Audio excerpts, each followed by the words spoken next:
Welcome to the wandering mind. As the world around us settles into a hushed stillness, we find ourselves drawn to a space where thoughts wander freely, unburdened by the rush of daily life.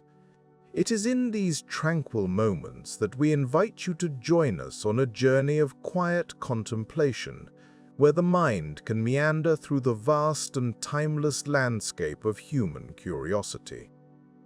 Before we embark, we kindly ask you to share with us the time and place from which you are listening.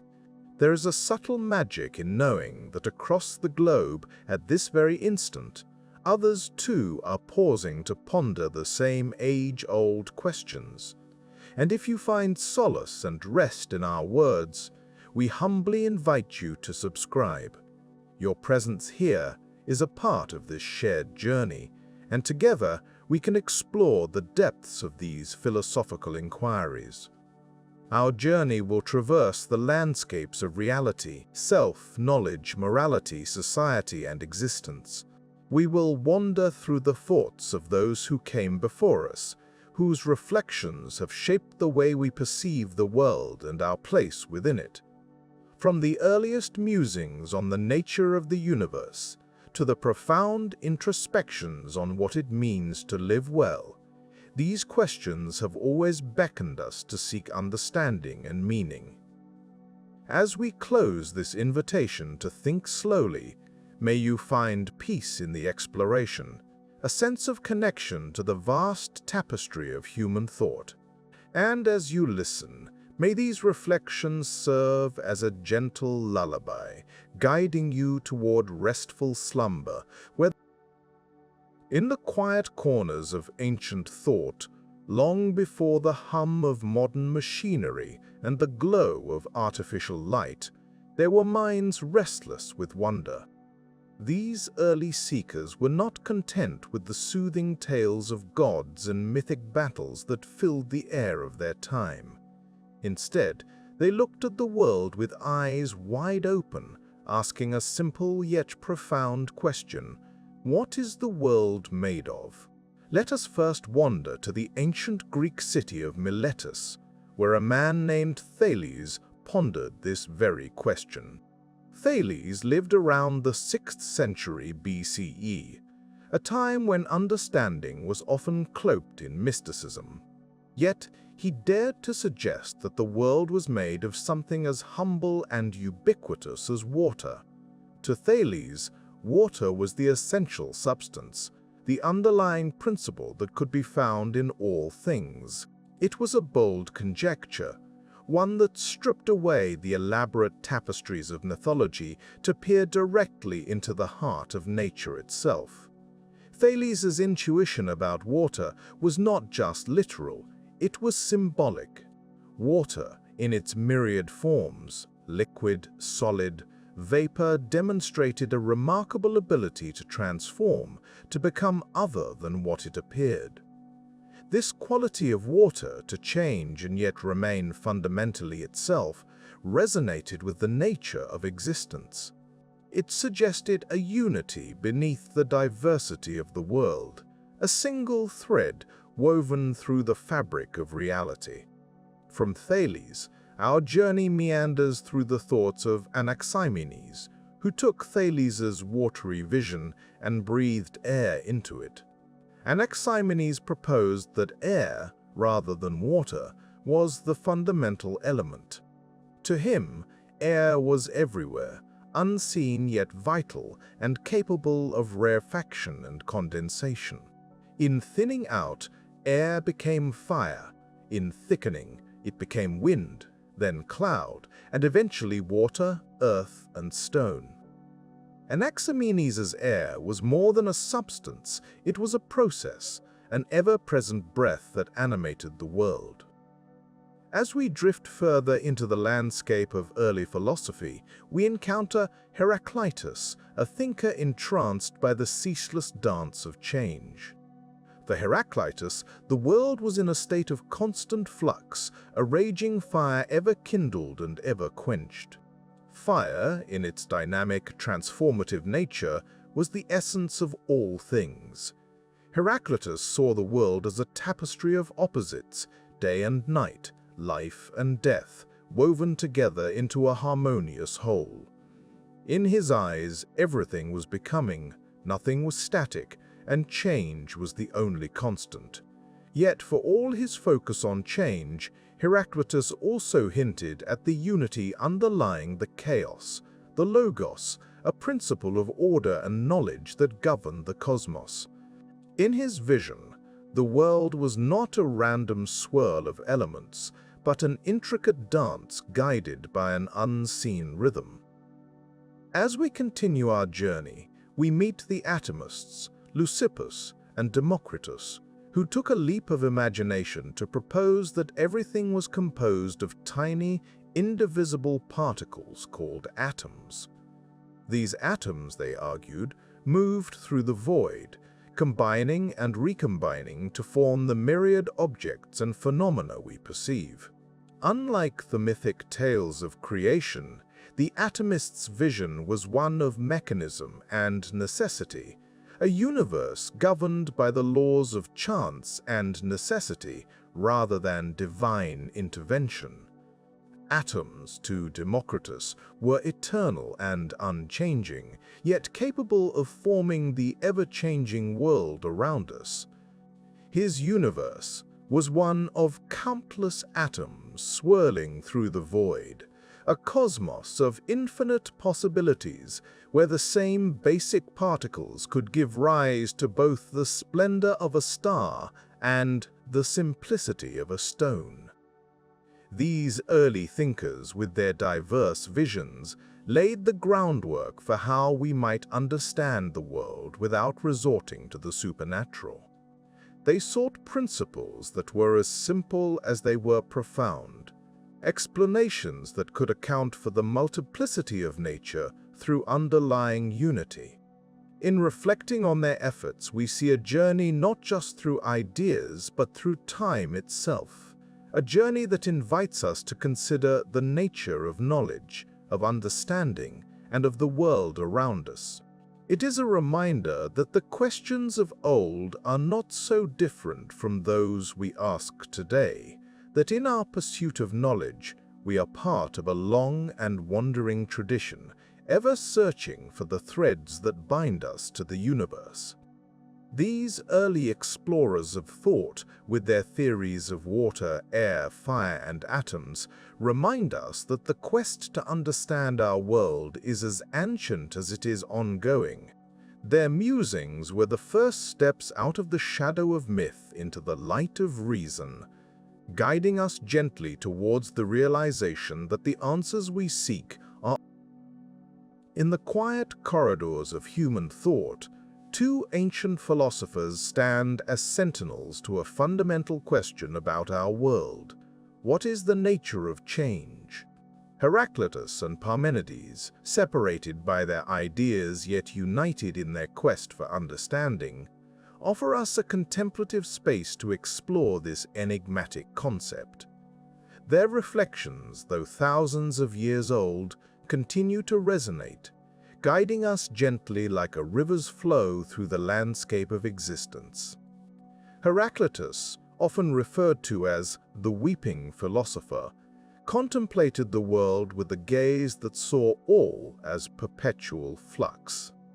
To him, change was not merely an occurrence, but the very essence of life. "You cannot step into the same river twice," he famously noted. This imagery of the river is more than poetic. It is a profound metaphor for the ceaseless transformation of nature and, indeed, of ourselves. Every step into the river is a step into a new moment, as the waters that touch our feet are ever moving, never the same. Heraclitus believed that this constant change was not chaotic, but rather governed by a hidden order he called the logos. This principle of reason and structure underscored the seeming disorder of the world, suggesting that while everything changes, there is a unity and harmony within that change. The universe, in his view, is like a symphony, where each note, though fleeting, is part of a larger, coherent melody. In contrast, Parmenides offered a radically different perspective. He posited that change is but an illusion, a deceptive veil draped over the underlying reality. According to Parmenides, true being is unchanging, eternal, and indivisible. To him, what we perceive as change is merely a trick of the senses, a misunderstanding of the true nature of existence. In his philosophy, the world of appearances, where things seem to come and go, is a shadowy reflection of the immutable. Parmenides' thinking leads us to consider the nature of perception and reality. If change is an illusion, what then is the role of our senses? Are they reliable guides to the truth, or do they deceive us, leading us away from the steadfast reality that lies beneath? These questions nudge us gently into the realm of introspection, inviting us to ponder the reliability of our experience and the possibility of a reality beyond our immediate perception. As we navigate these philosophical waters, we find that Heraclitus and Parmenides, though seemingly at odds, both touch upon a deeper truth about the human condition. Heraclitus reminds us of the inevitability of change, a truth that resonates with the ebb and flow of life. From the changing seasons to the passing of time, each moment is a testament to the river's unending journey. Meanwhile, Parmenides offers us the comfort of permanence, a reminder that amidst the shifting sands, there is a constancy, a foundation upon which the world rests. This interplay between change and permanence is not just a philosophical curiosity, but a reflection of our own lives. We, too, are rivers, ever flowing, yet seeking the comfort of constancy. Our identities, like the waters, are in constant flux, shaped by experiences, thoughts, and emotions. Yet within this flow, there is a core, a sense of self that remains, like a stone in the riverbed, shaped but not swept away by the current. In contemplating the nature of change, we engage in a dialogue that transcends time. Heraclitus and Parmenides invite us to consider not only the world around us, but the world within us. Their reflections encourage us to embrace the dance of change and permanence, to find peace in the understanding that life is both a journey and a stillness. As we drift through these thoughts, we may find ourselves lulled by the rhythm of their wisdom, much like the gentle murmur of a stream. In this quiet space, we are free to ponder the mysteries of motion and stillness, to feel the pulse of the universe in its eternal dance. In the quiet hours of the night, when the world seems to pause and our minds wander gently across the landscape of thought, one question has forever lingered at the edge of human curiosity. What is time? This invisible thread weaves through every moment of existence, yet remains elusive, slipping through our grasp like sand through fingers. Ancient cultures across the globe have pondered this enigma, each offering their own unique lens through which to view the passage of time. In the rich tapestry of Indian philosophy, time is often envisioned as a grand cycle, an eternal wheel known as Kalachakra. This concept suggests that time flows not in a straight line, but in a continuous loop where beginnings and endings are indistinguishable. The rhythm of life echoes this cyclical nature with its repetition of birth, death, and rebirth, a dance of the cosmos that speaks to the timeless nature of existence. This perspective invites us to consider time not as a force to be conquered, but as a gentle partner in the dance of life, urging us to find harmony within its embrace. Turning our gaze westward, we find ourselves amidst the ancient Greeks, whose musings on time reflect a different kind of wonder.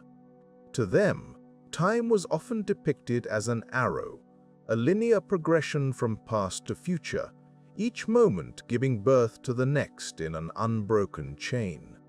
Heraclitus, ever the philosopher of change, saw time as a flowing river, ceaselessly moving, never the same from one instant to the next.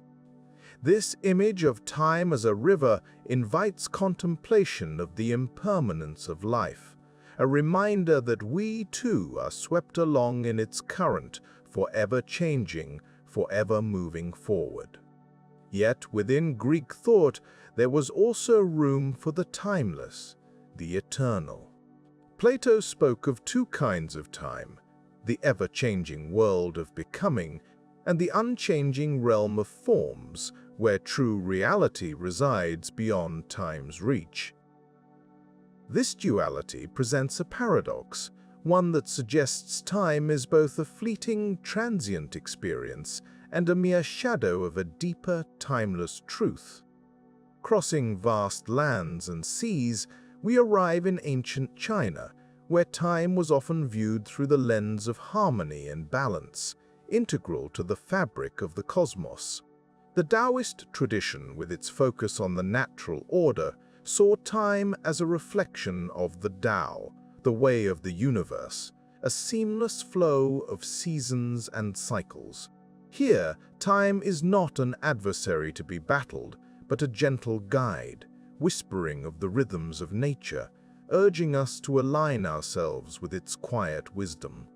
Confucian thought, too, embraced a more practical view, focusing on the cyclical nature of human affairs, the patterns of history, and the importance of learning from the past to guide the future. This approach suggests a reverence for tradition and the accumulated wisdom of ages, a recognition that time is both a teacher and a tapestry, woven with the threads of countless lives. As we draw these threads together, we find ourselves standing at the crossroads of time, where cycles and arrows intersect, where the eternal and the ephemeral coexist. The question of time invites us to reflect on our place within this vast continuum, to ponder whether we are but fleeting moments in an endless cycle, or travelers on a linear journey through the cosmos. Perhaps time, in its infinite complexity, defies simple explanation. It is a mystery that beckons us to explore, to seek understanding not only with our minds but with our hearts. For in the end, time is both a measure of the universe and a mirror of our own existence, a gentle reminder to cherish each moment, to live fully in the now, while holding in our hearts the echoes of the past and the promise of the future. In the quiet contemplation of time, we find a space for reflection, a pause. In the quiet recesses of human history, before there were telescopes to peer into the vastness of the cosmos or equations to describe the dance of particles, there existed stories. These stories, spun from the threads of imagination and observation, sought to explain the ultimate question, why is the universe here at all? For early civilizations, the answers lay in creation myths, rich tapestries of gods and primordial forces, each narrative a mirror reflecting the values and curiosities of the society from which it sprang. Consider, for instance, the ancient Egyptians, who envisioned a universe born from the swirling waters of chaos. From these waters emerged Atum, the creator god, who brought forth the world through sheer will. In this myth, creation is not just an act of divine power, but a manifestation of order arising from disorder. A theme that resonates with the human desire to find stability in the unpredictable currents of life. Across the Mediterranean, the Greeks offered their own mythic vision. From the yawning emptiness of chaos came Gaia, the earth, and Uranus, the sky. Their union birthed the Titans, and from them the pantheon of gods who would shape the world. Here, creation is a familial saga, underscoring the interconnectedness of all things and the cyclical nature of existence. Yet, even as these myths flourished, some began to look beyond the divine for answers. Early philosophers, the proto-scientists of their time, turned to reason and observation, seeking explanations rooted in the natural world. In the bustling city of Miletus, Thales, one of the first of these thinkers, proposed that everything originated from water. This was not a mere metaphor, but a hypothesis grounded in the observation that water is essential for life and is found in various forms throughout nature. Thales's musings paved the way for others, like Anaximander, who imagined a boundless, eternal substance he called the Apeion as the source of all things. Unlike the anthropomorphic deities of myth, the Apeion was abstract and impersonal, a precursor to the concept of an infinite universe. As we move through time, we encounter the Pythagoreans, who saw numbers as the fundamental reality, suggesting that the universe could be understood through mathematical relationships. This notion that the cosmos is ordered and comprehensible through logic and reason marks a significant departure from mythic storytelling, inviting us into an era where human thought began to challenge the divine narrative. In India, the Vedic texts offered yet another perspective. The Rig Veda speaks of a time before time, where there was neither existence nor non-existence. From this enigmatic state emerged the universe, sparked by a cosmic desire. This idea of creation as a spontaneous, almost paradoxical event reflects a deep contemplation of the mysteries of being and non-being. In contemplating these diverse perspectives, we might pause to reflect on the quiet beginnings of the universe itself. Modern cosmology tells us that our universe began nearly 14 billion years ago with the Big Bang, an event that marked the rapid expansion of space from an infinitesimally small point. Yet, even this scientific explanation carries with it an element of mystery. What preceded the Big Bang? Why did it happen at all? These questions echo the ancient wonderings of our ancestors, reminding us that the quest to understand our origins is as old as humanity itself. As we drift through these stories and speculations, we find that each offers not only an answer, but an invitation to wonder. In the myths, we see the power of narrative to shape our understanding of the world, offering comfort and meaning in the face of the unknown. In the philosophical inquiries, we glimpse the dawn of scientific thought, a testament to our enduring curiosity and capacity for reason. Perhaps, in the end, the question of why the universe is here is less about finding a definitive answer and more about the journey of exploration itself. Each story, each theory, adds a layer to the rich tapestry of human understanding, inviting us to ponder the profound and the mysterious with a sense of humility and awe. As we meditate on these ancient questions, let us allow our minds to wander gently through the corridors of time, embracing the quiet wisdom that emerges from both myth and reason. In the quiet moments of reflection, when we find ourselves contemplating the essence of our being, we often encounter a question as old as thought itself. What does it mean to be human? This inquiry leads us on a gentle journey through the annals of philosophical musings, where early thinkers across diverse cultures sought to unravel the mysteries of mind, body, and soul. We might begin our exploration with the ancient Upanishads, a collection of texts forming the philosophical core of Hinduism. These writings offer a serene dialogue between teacher and student, often presented in the form of a story or parable. They propose a vision of the self that is both profound and introspective. The Upanishads speak of the Atman, the inner self or soul, which is considered eternal and identical to the ultimate reality, Brahman. This concept invites us to see ourselves not as separate entities, but as integral parts of a vast, interconnected cosmos. The Atman is viewed as the true essence of an individual, beyond the fleeting concerns of the physical body or the transient waves of thought. As we sit with this idea, we might consider how it resonates with us in our modern world. The notion of an eternal soul, one with the universe, offers a comforting perspective amidst life's uncertainties. It suggests that beneath the surface of our daily experiences lies a deeper, unchanging truth, a reminder that we are part of something greater than our individual selves.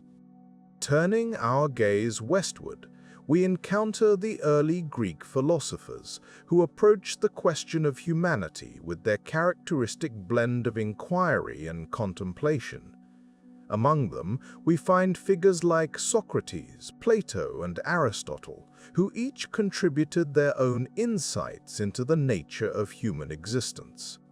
Socrates, known for his method of questioning, believed in the immortality of the soul and posited that true knowledge came from within. Through dialogue and introspection, he encouraged others to look beyond the physical world to discover the enduring soul.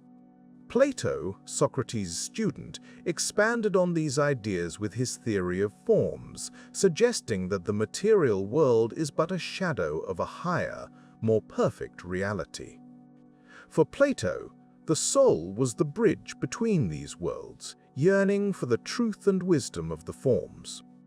In contrast, Aristotle, a student of Plato, offered a more grounded view. He saw the soul as the form of the body, inseparable from it, and characterized by its capacity for rational thought and virtuous action. For Aristotle, being human meant realizing one's potential through reason and virtue, living a life in accordance with one's true nature. These ancient perspectives, though varied, share a common theme. They invite us to ponder the relationship between our physical existence and our deeper inner life. The Greeks, much like the authors of the Upanishads, encouraged a harmonious balance between mind, body, and spirit, each essential to understanding what it means to be human. As we reflect on these philosophical musings, we might ask ourselves how they apply to our own lives. In a world often focused on the material, these ancient teachings remind us to nurture our inner selves, to seek wisdom and connection beyond the surface. They call us to consider the enduring questions of identity, purpose, and the nature of our existence. Perhaps, as we drift into a restful state, these reflections inspire us to embrace a more mindful approach to life. We might find comfort in the idea that our journey, much like those of the ancient thinkers, is one of exploration and discovery.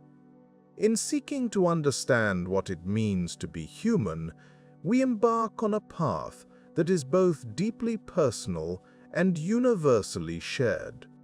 Let us allow these gentle inquiries to guide us inward, where the essence of our humanity resides, In pondering the interplay of mind, body, and soul, we engage with a timeless conversation, one that continues to... In the quiet realm of introspection, we encounter a question that has whispered through the corridors of human thought for millennia. What is the self? It is a question both profound and perplexing, as if trying to hold water in one's hands. We embark on this journey by considering identity, continuity, and the ever-elusive I. Imagine a ship, majestic and ancient, sailing upon the tranquil seas. This is the ship of Theseus, a thought experiment that has sailed through the minds of philosophers since the days of old. The ship, over time, undergoes repairs. A plank here, a mast there, each replaced until not a single original piece remains. And so we ponder, is it still the same ship? This question, simple yet profound, beckons us to reflect on the nature of identity. If every part of us were to change, would we remain who we are? The ship of Theseus invites us to explore the continuity of self amidst the flux of existence. In parallel, we journey eastward in our thoughts to the teachings of Buddhism, which offer a different perspective on the self. The concept of anatta, or no-self, challenges the very notion of a permanent, unchanging identity.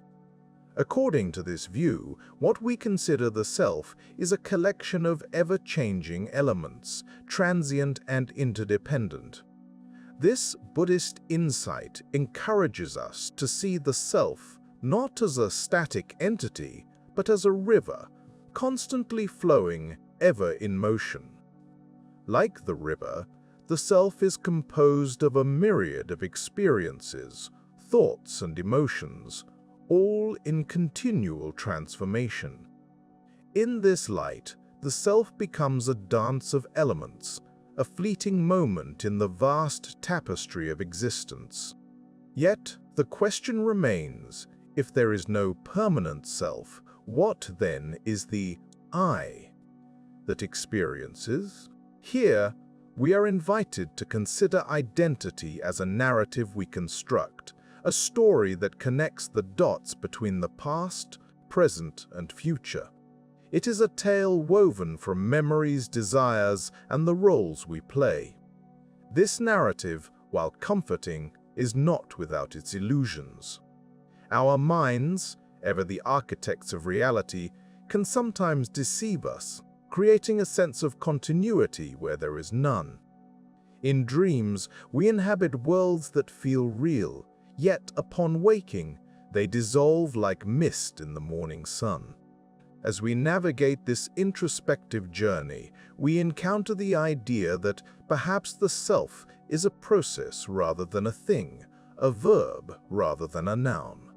It is in the act of living, of engaging with the world and others, that the self emerges, ephemeral yet uniquely ours.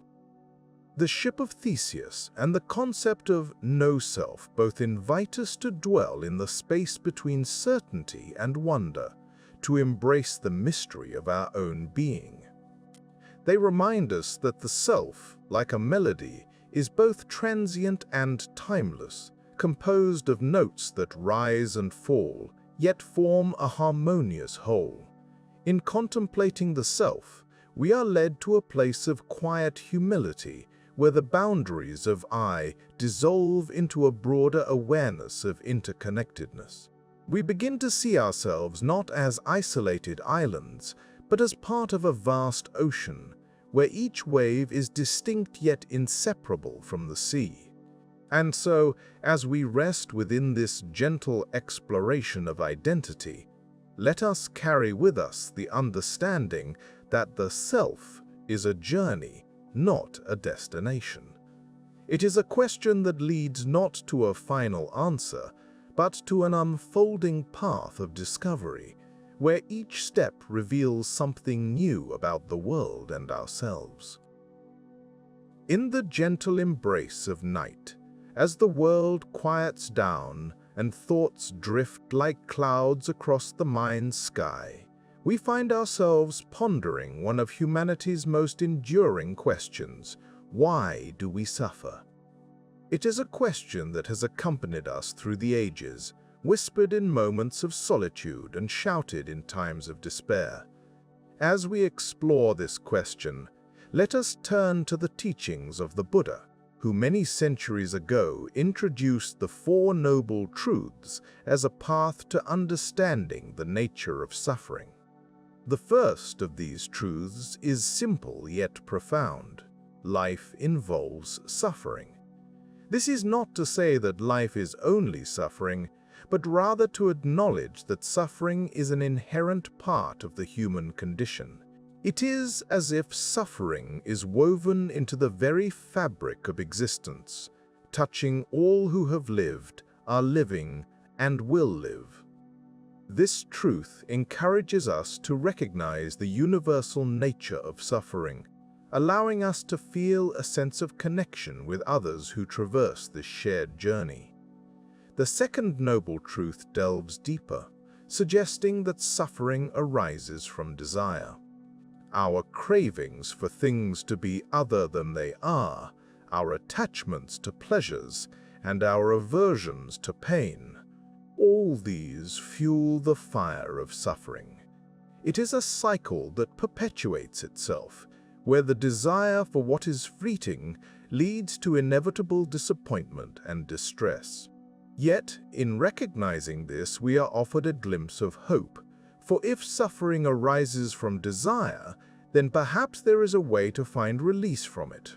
This leads us to the third noble truth, which speaks of the cessation of suffering.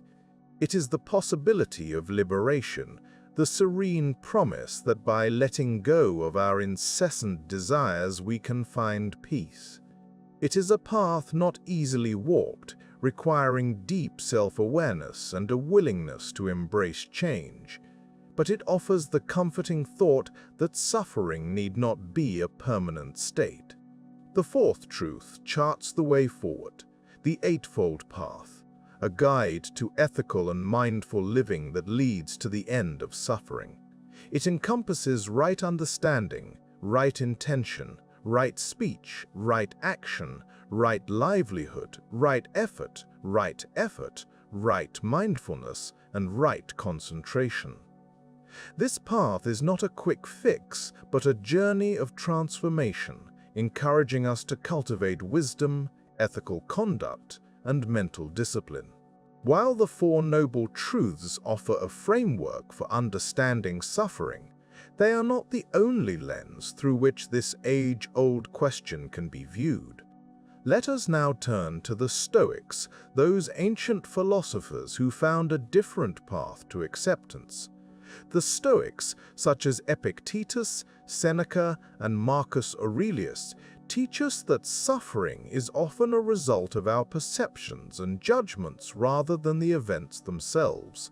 They encourage us to focus on what is within our control, our thoughts, responses, and attitudes, while accepting what lies beyond it.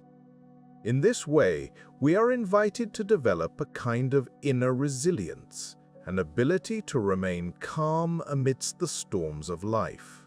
Epictetus, once a slave and later a philosopher, famously said, "It's not what happens to you, but how you react to it that matters." This Stoic view aligns with the Buddhist notion of detachment, suggesting that by changing our relationship to suffering, we can find peace. It is an approach that calls for a gentle acceptance of life's impermanence and an understanding that suffering, like joy, is transient. As we contemplate these philosophical teachings, it becomes clear that suffering, though inevitable, is not insurmountable. Across cultures and philosophies, humanity has sought to name and understand pain, each offering insights that illuminate different facets of this complex experience. In the quiet of the night, as we reflect upon these teachings, perhaps we might consider our own relationship with suffering. Are there desires we cling to that could be gently released? Are there perceptions that could be softened? These are personal questions, unique to each of us, yet they draw upon the collective wisdom of those who have pondered them before us. As we drift further into this exploration, let us remember that suffering, while a common thread in the tapestry of human experience, is also a teacher. It prompts us to seek compassion, not only for ourselves but for others who share this journey. It encourages us to develop empathy, to understand that beneath the surface of every smile or frown is a story shaped by moments of suffering. In this way, suffering becomes not just a burden to bear, but a gateway to deeper understanding. It invites us to look beyond the surface, to connect with the essence of what it means to be human. And in doing so, we might find that the path through suffering leads to a place of greater connection, compassion, and peace. As the night deepens and we let these thoughts settle like leaves upon still water, we are reminded that the journey of understanding. In the quiet recesses of our collective human history, the question of happiness has lingered like a subtle fragrance, elusive yet ever-present. The pursuit of happiness, in many ways, defines the human experience as we navigate the myriad paths of life, seeking that which brings joy and contentment. Our philosophical ancestors have pondered what it means to be truly happy, leaving us with a rich tapestry of ideas that invite us to contemplate the nature of a fulfilled life. One of the earliest notions of happiness comes from the ancient Greeks, who spoke of eudaimonia, a term that transcends mere pleasure or fleeting joy. Eudaimonia, often translated as flourishing, is the state of living in accordance with one's true nature and virtues. Aristotle, the great philosopher, envisioned this as the highest good, attainable through a life of virtue and reason. To be eudaimonic is to live well, to cultivate one's character, and to engage in activities that align with one's true purpose. It is the realization of potential, a harmonious existence where one's actions are guided by wisdom and moral integrity. In contrast to this Aristotelian view, the philosophy of ataraxia presents a different approach to happiness. Ataraxia refers to a state of serene calmness, an untroubled mind free from disturbance. The Hellenistic philosophers, such as the Epicureans and the Stoics, valued this tranquil state as the pinnacle of happiness. For the Epicureans, ataraxia was achieved by minimizing pain and maximizing pleasure, though not in the hedonistic sense. Rather, they advocated for simple pleasures, the joys of friendship, and the absence of distress. The Stoics, on the other hand, sought tranquility through acceptance and resilience, embracing the idea that peace of mind comes from aligning oneself with the natural order and accepting what cannot be changed.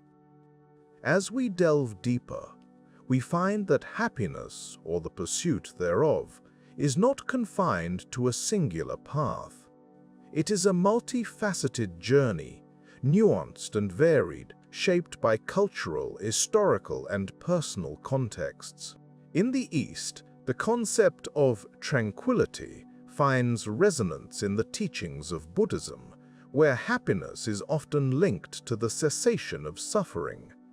The Buddha's Four Noble Truths guide adherents towards nirvana, a state of liberation and profound peace. This path to happiness involves letting go of attachments and desires, cultivating mindfulness, and embracing compassion for all beings. In our exploration of happiness, we encounter the age-old debate between happiness as virtue and happiness as pleasure. This dichotomy, explored by philosophers across epochs, asks us to consider whether true happiness arises from living a virtuous life or from the pursuit of pleasure.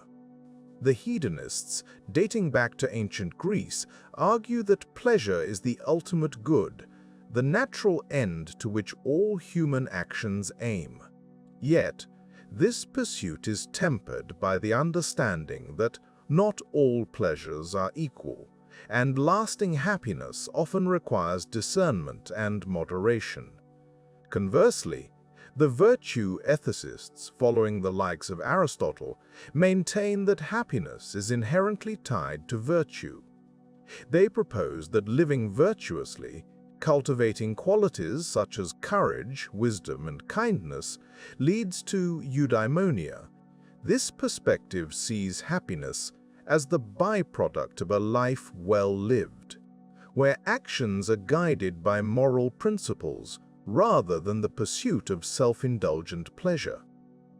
As we reflect on these philosophical perspectives, we find that happiness is not a static state, but a dynamic process, an ever-evolving journey that invites us to explore the depths of our own being. It encourages us to ask profound questions. What brings us joy? What do we value? How do our actions align with our deepest aspirations? These questions invite a gentle introspection, a pause to consider the myriad ways in which happiness manifests in our lives. In the quiet moments of reflection, we may find that happiness, in its essence, is a balance, a delicate equilibrium between external circumstances and internal dispositions. It is the harmony between our desires and our reality, the interplay of mind and heart, reason and emotion. It is the gentle acceptance of life's impermanence, the appreciation of simple joys, and the recognition of our interconnectedness with all things. Through this contemplative journey, we come to understand that happiness is not an endpoint, but a way of being, a continuous dance with life's complexities. It is the gentle unfolding of the self, the quiet embrace of each moment, and the recognition that happiness, in its truest form, is a state of inner peace and contentment. As we drift deeper into this meditative exploration, let us carry in the quiet sanctuary of our minds. Questions arise like gentle whispers, urging us to ponder the very nature of knowledge itself. How do we truly know what we know? This inquiry has echoed through the corridors of time, inviting us to reflect on the origins of skepticism and the emergence of doubt as a cornerstone of intellectual pursuit. Imagine, if you will, the early thinkers gazing into the vastness of the world, their minds teeming with curiosity. These were the pioneers of doubt, those who first dared to question the solidity of what seemed certain.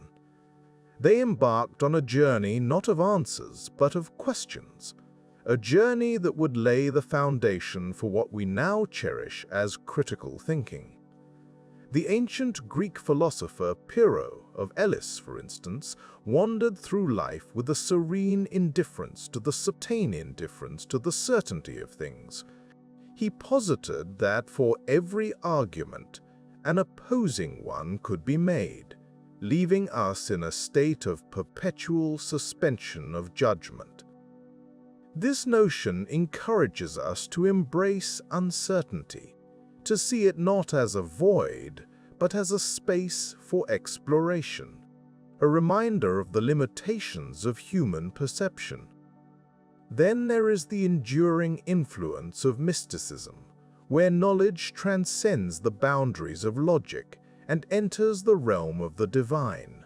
Mystics perceive truth not through the lens of reason, but through the heart's quiet understanding. They suggest that there exists a form of knowing that surpasses words, one that is felt rather than articulated. In engaging with mysticism, we are invited to trust in the ineffable, to find solace in the mysteries that remain beyond our grasp. Reason, however, stands as a steadfast companion in our quest for understanding. The Age of Enlightenment heralded reason as the torchbearer of progress, advocating for a systematic approach to knowledge. Through the rigor of logic and the discipline of science, humanity sought to unravel the complexities of the universe. Thinkers like René Descartes, with his famous declaration, cogito, ergo sum, I think, therefore I am, provided a foundation upon which modern philosophy would build. In doubting all, Descartes found a certainty in his own existence, a testament to the power of reasoned thought. Yet, where reason ends, intuition often begins. Intuition is the quiet nudge we feel when the mind cannot yet articulate what the heart already knows. It is the unsung guide leading us through the labyrinth of decision-making when data and logic fall silent. Albert Einstein himself once remarked on the supreme value of intuition, noting that the intuitive mind is a sacred gift, and the rational mind is a faithful servant. In this dance between intuition and reason, we find a harmonious balance, a reminder that both are essential in the symphony of understanding. As we meander through history's pages, we encounter the skeptics, the mystics, the rationalists, and the intuitive minds, all contributing to a rich tapestry of thought. Each perspective offers a unique lens through which to view the world, encouraging us not to settle, but to keep questioning, to keep exploring. In our contemplation of how we know what we know, we are gently reminded of the vastness of the unknown. The journey of knowledge is not one of definitive conclusions, but of ongoing inquiry. It is an invitation to accept that uncertainty is not a failure of understanding, but a fundamental aspect of the human condition. Let us linger, then, in this space of quiet reflection, where doubt and curiosity coexist. As we drift into the gentle embrace of sleep, may we carry with us the knowledge that the pursuit of understanding is a path walked not in solitude. In the gentle embrace of night, as shadows weave their intricate patterns through the corners of our rooms, we find ourselves pondering a question as old as human thought itself. Can our senses be trusted? This inquiry, a quiet companion in the dim hours, invites us to look closely at the very tools through which we perceive the world. Each sensation, each fleeting image, is a thread in the tapestry we call reality. Yet, how often do these threads deceive us, leading us into the intricate dance of illusions and dreams? Since time immemorial, philosophers and thinkers have wrestled with the capricious nature of perception. The ancient Greeks, with their profound curiosity, were among the first to question the reliability of the senses. Plato, in his allegory of the cave, portrayed humans as prisoners, chained from birth, seeing only shadows projected on a wall. These shadows, he suggested, were but faint echoes of true forms, mere illusions that we mistake for reality. Through this vivid metaphor, Plato urged us to consider that what our eyes see may not truly reflect the essence of the world. Illusions themselves, those beguiling tricks of light and shadow, offer a gentle reminder of our senses' limitations. Take, for instance, the simple act of viewing a mirage on a hot summer's day. The shimmering pool of water that appears on the horizon is nothing more than light refracting through layers of heated air. Our eyes, so easily misled, conjure images that have no substance, no reality. And yet, in that moment, the illusion feels as real as any truth. The world of dreams, too, beckons us into realms where perception bends and shifts like a river's flow. In dreams, our senses weave together, narratives that defy logic and reason, where time can stretch and contract, and the impossible becomes commonplace. Here, in this nocturnal theater, we experience sensations as vivid and convincing as those of waking life. The philosopher René Descartes famously pondered the nature of dreams, asking how we could distinguish them from reality. If a dream can so perfectly mimic the waking world, he mused, how can we ever be certain of our own wakefulness? Descartes' musings led him to doubt everything he perceived, save for one indubitable truth. Cogito ergo sum. I think, therefore I am. In this simple phrase, Descartes found a foundation, a certainty that transcended the deceptions of the senses. Yet even this certainty leaves us with an unsettling thought. If our senses can be so easily misled, what of the world built upon their evidence? The philosopher Immanuel Kant offered another perspective, suggesting that while our senses might deceive us, they are nonetheless indispensable in shaping our experience of the world. According to Kant, we can never know the thing, in itself, the noumenon, but only the phenomenon, the world as it appears to us. Our senses, then, are not merely gateways but also creators, crafting the world we perceive.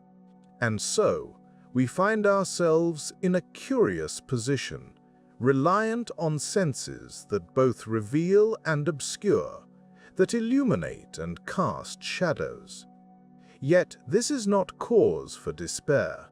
Rather, it is an invitation to embrace a gentle humility, a recognition of our place within a vast and mysterious cosmos. It encourages us to look beyond the immediate and the apparent, to seek understanding not through sight alone, but through a blending of reason, intuition, and reflection. In the quiet moments between waking and sleep, as we drift on the edge of dreams, we might find comfort in the thought that perception is not a solitary journey. Across cultures and epochs, humanity has shared this quest for truth, for clarity amidst the obscurity. From the Eastern philosophies of India and China, which remind us of the illusory nature of the world, to the Western traditions that urge us to question and doubt, we find a rich tapestry of thought woven from the threads of shared inquiry.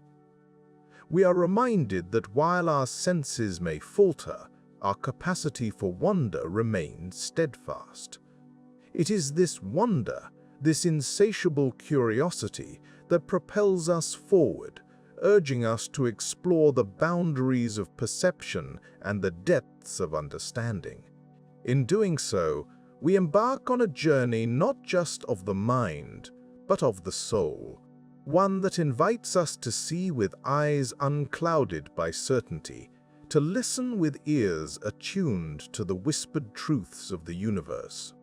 As we close our eyes tonight, let us hold close the questions that linger at the edge of consciousness. Let them guide us through the landscapes of dreams and into the dawn of new understanding.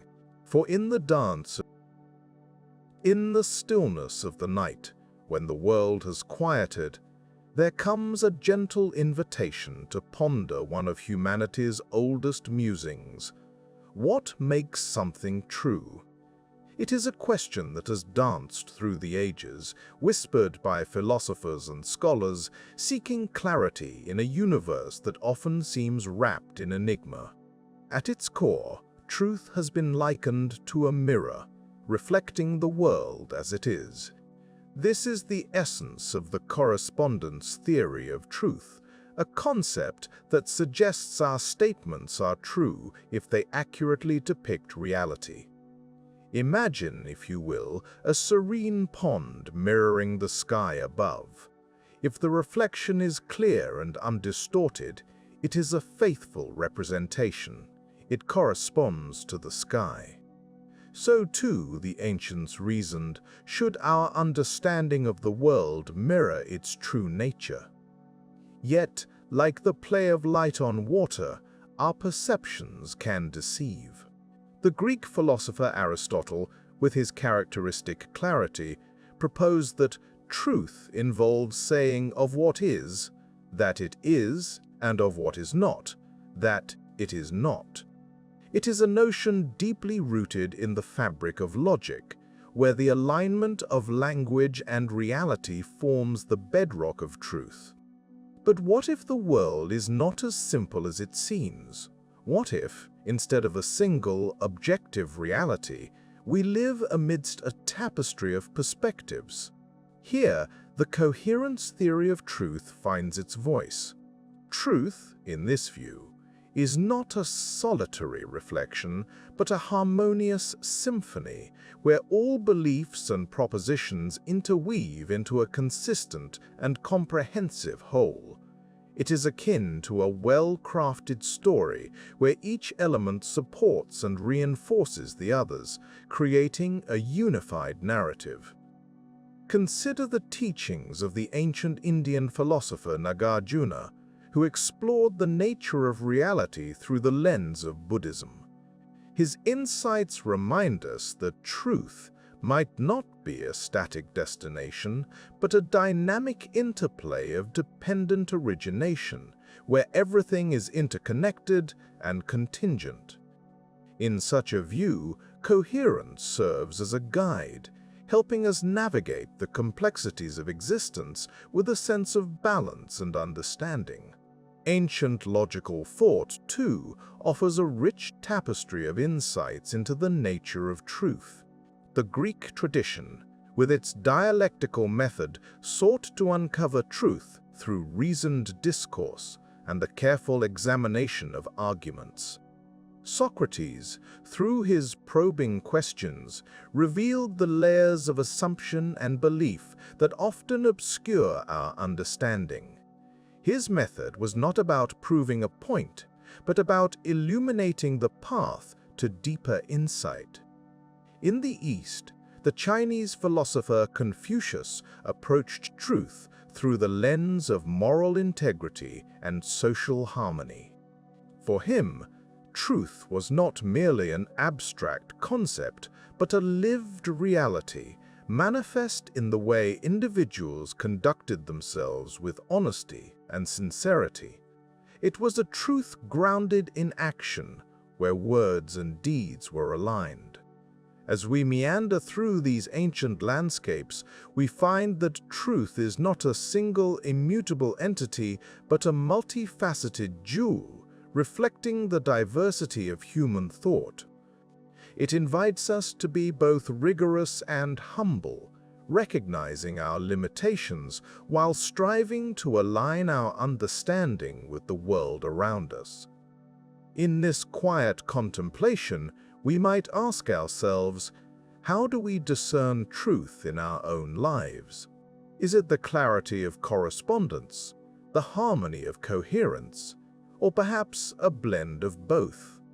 And in seeking truth, do we open ourselves to the possibility of growth, of learning from the myriad voices that have come before us? As we drift into the gentle embrace of sleep, let us hold these reflections lightly, like leaves upon a stream. For in the journey towards truth, in the gentle hush of the night, when thoughts meander like a slow-moving river, we find ourselves contemplating a question as old as civilization itself. What is wisdom?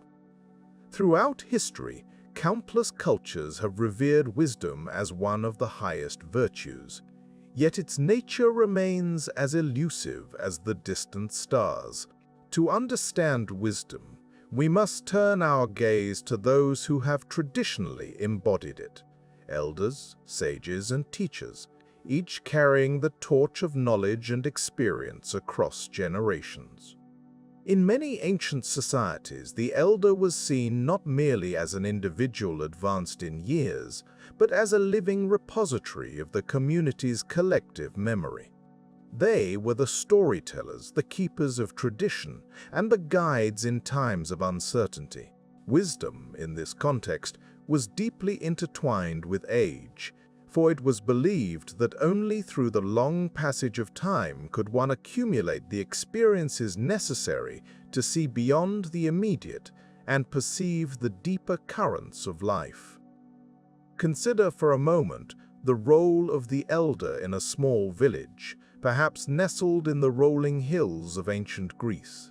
Here, the elder might sit at the heart of the community, dispensing advice not from books or scrolls, but from a lifetime of observing the interplay of human nature and the world.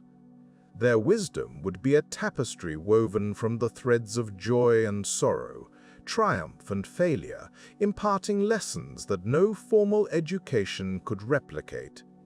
Yet wisdom is not solely the domain of the aged. Many traditions also speak of sages, those rare individuals who seem to possess an innate understanding of life's mysteries. These figures often stand apart, not because they are aloof, but because they perceive the world through a lens of clarity and insight that others strive to achieve. In ancient China, the sage was venerated as a person who had harmonized their inner self with the rhythms of the natural world, embodying the principle of Wu Wei, or effortless action. Through this deep alignment, sages could offer guidance that resonated with the inherent order of the universe. Teachers, too, have played a pivotal role in the dissemination of wisdom. Unlike the elder or sage, whose wisdom might be more intuitive or experiential, the teacher's wisdom often lies in their ability to convey knowledge and inspire understanding in others. From the ancient academies of Athens to the monastic schools of the Middle Ages, teachers have been the architects of the mind, shaping the thoughts and values of future generations.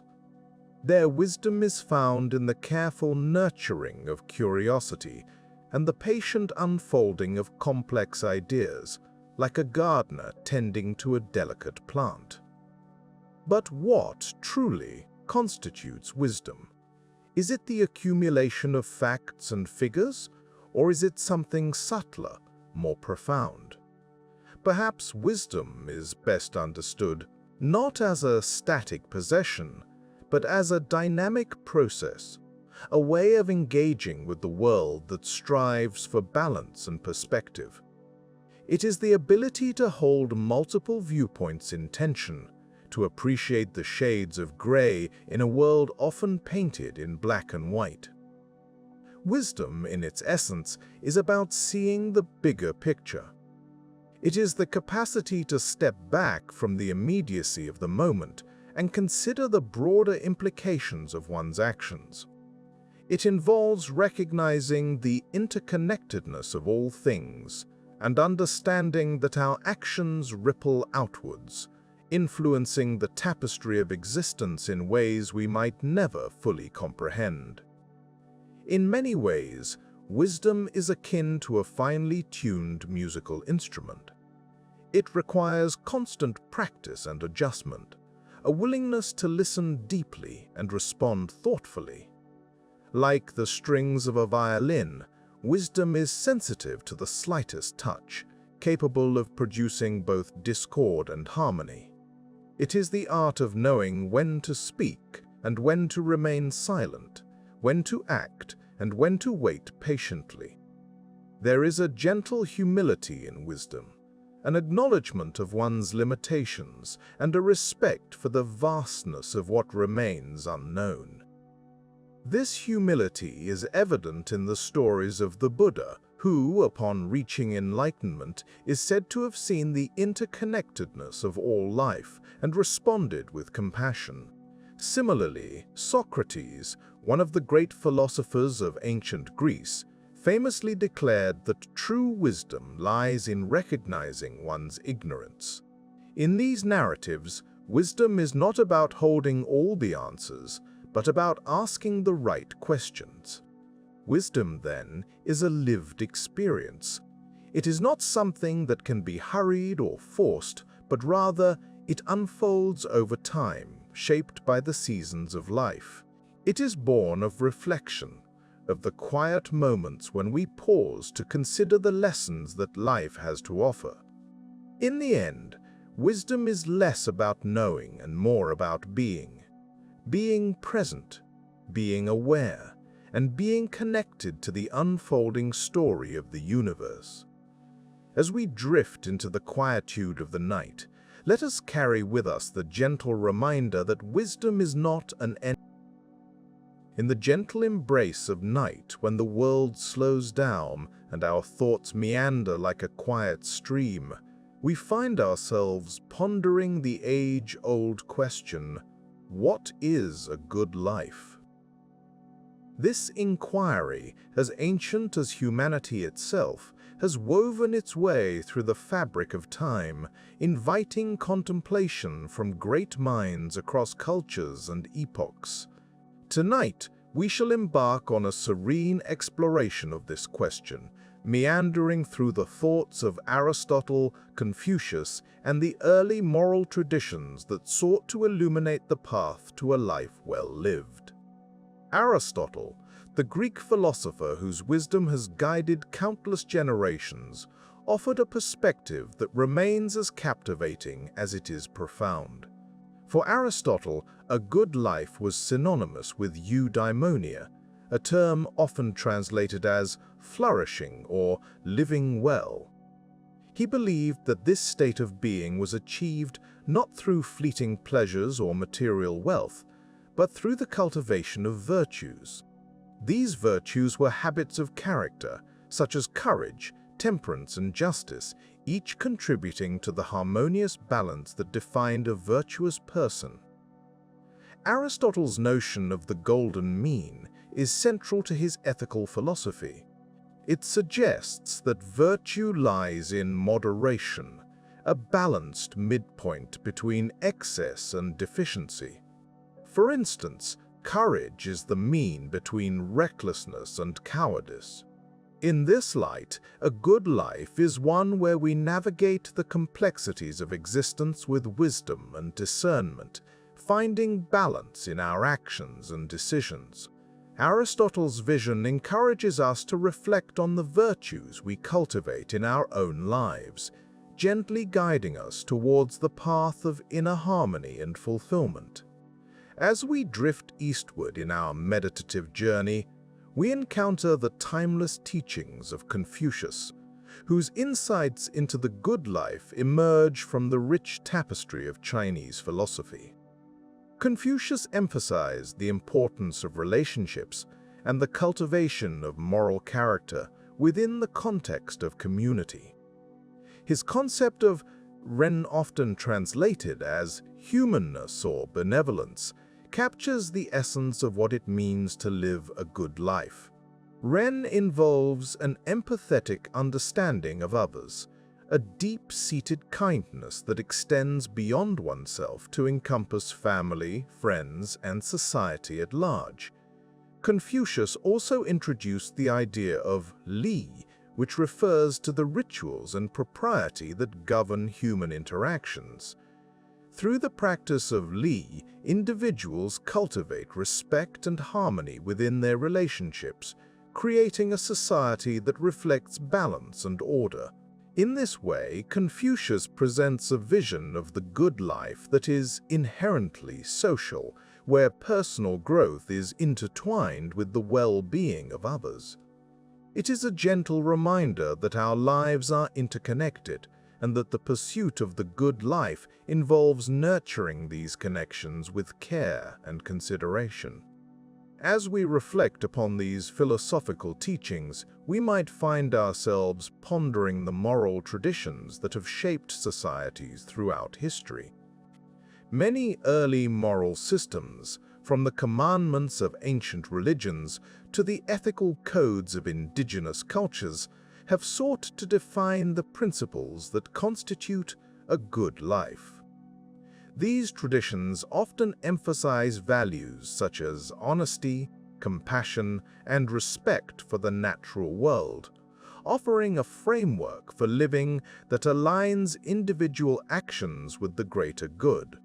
In these quiet moments of contemplation, we are invited to consider how these diverse perspectives converge in a shared yearning for meaning and purpose.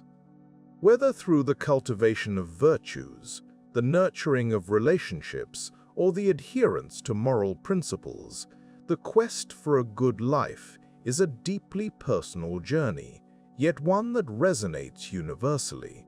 It is a reminder that, despite the vastness of time and space, our fundamental desire for a life of significance and contentment transcends cultural and historical boundaries. As we let these thoughts settle, we may find ourselves gently drifting towards a state of reflection, pondering how the wisdom of Aristotle and Confucius, along with the myriad moral traditions, can inform our own lives. What virtues do we wish to cultivate? How can we nurture our relationships with greater empathy and respect? In what ways can we align our actions with a sense of moral integrity? In the quietude of the night, as we explore these questions, we are reminded that the path to a good life is not a destination, but a continuous journey, one that invites us to grow, learn, and embrace the gentle art of living with intention and grace. In the quiet corridors of human history, the concept of justice has often echoed like a soft, persistent question, a question as old as civilization itself. As we delve into this contemplative journey, we find ourselves amidst the ancient lands of Mesopotamia, where one of the earliest known legal codes was etched into stone. The Code of Hammurabi, set down nearly 4 millennia ago, offers us a glimpse into a civilization striving to bind together the threads of society with the fabric of law. Here, justice was not merely a philosophical ideal, but a practical necessity, a means to maintain order and harmony within the growing complexities of urban life. Hammurabi's laws, with their stark clarity, sought to ensure that balance was maintained, a kind of cosmic ledger that the king himself, as the steward of his people, was charged to uphold. The famous edict, "An eye for an eye, a tooth for a tooth," may strike us today as harsh, yet it was intended to prevent the escalation of vengeance, to place boundaries around the fires of retribution that might otherwise consume communities. In this early vision, justice was about equilibrium, a measured response to human transgressions. As we drift further along the timeline, we find ourselves in the sunlit agora of ancient Athens, where justice takes on new dimensions. Here, amidst the discussions and debates that defined the city-state, we encounter the philosopher Plato, whose reflections on justice were as much about the soul as they were about society. For Plato, justice transcended mere legalism. It was an intrinsic harmony, a quality that resonated within the individual and echoed through the state. In his ideal republic, justice was the alignment of the parts with the whole, the harmony of reason, spirit, and desire within the soul, mirrored by the virtues of wisdom, courage, and temperance in the polis. Plato invites us to consider justice not as a transaction, but as a form of inner and outer concord, a symphony where each element, each citizen, plays its part in the grand composition of the state. In this vision, justice becomes a dance of balance and order, a reflection of the harmony of the cosmos itself. It poses gentle questions to us, urging us to reflect on the order within our lives and the structures we build around us. Yet, justice is not a static concept. It evolves with our understanding, shaped by the interplay of power and morality, of law and equity. In the heart of Plato's dialogue, we find Socrates, ever the gadfly, challenging the notion of justice as simply the interest of the stronger. Through dialectical exploration, he leads us to ponder whether justice is a form of virtue or a social contract, a means of protecting the weak from the whims of the powerful. The gentle whispers of history guide us further, beyond the philosophical shores of Greece to the vast expanse of the Roman Empire, where justice took on the form of jurisprudence. Here, the concept of jus, the root of our modern word justice, embodied both law and right.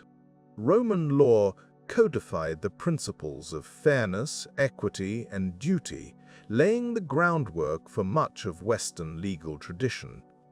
It was through this lens that justice was seen as the impartial application of law, a standard against which the actions of the state and its citizens could be measured. As we meander through these epochs, we find that justice is a mirror reflecting the values and aspirations of each society. It is a principle that stretches across time, adapting and evolving, yet always seeking to uphold the delicate balance between individual freedom and communal responsibility. In our modern world, the echoes of these ancient insights continue to resonate. Justice remains a quest for balance, a striving toward harmony within the ever-complex tapestry of human life. It challenges us to consider what is fair, what is right, and how we might live in accordance with these ideals. It is a gentle reminder that justice, in its truest sense, is not merely about the enforcement of law, but about the cultivation of a just society. A society where the dignity of each person is recognized, where the scales are balanced with compassion and wisdom. As we drift through the shadows of these ancient questions, we find ourselves invited to ponder our own lives. What does justice mean for us today? How do we balance the scales within our own communities, within our own hearts?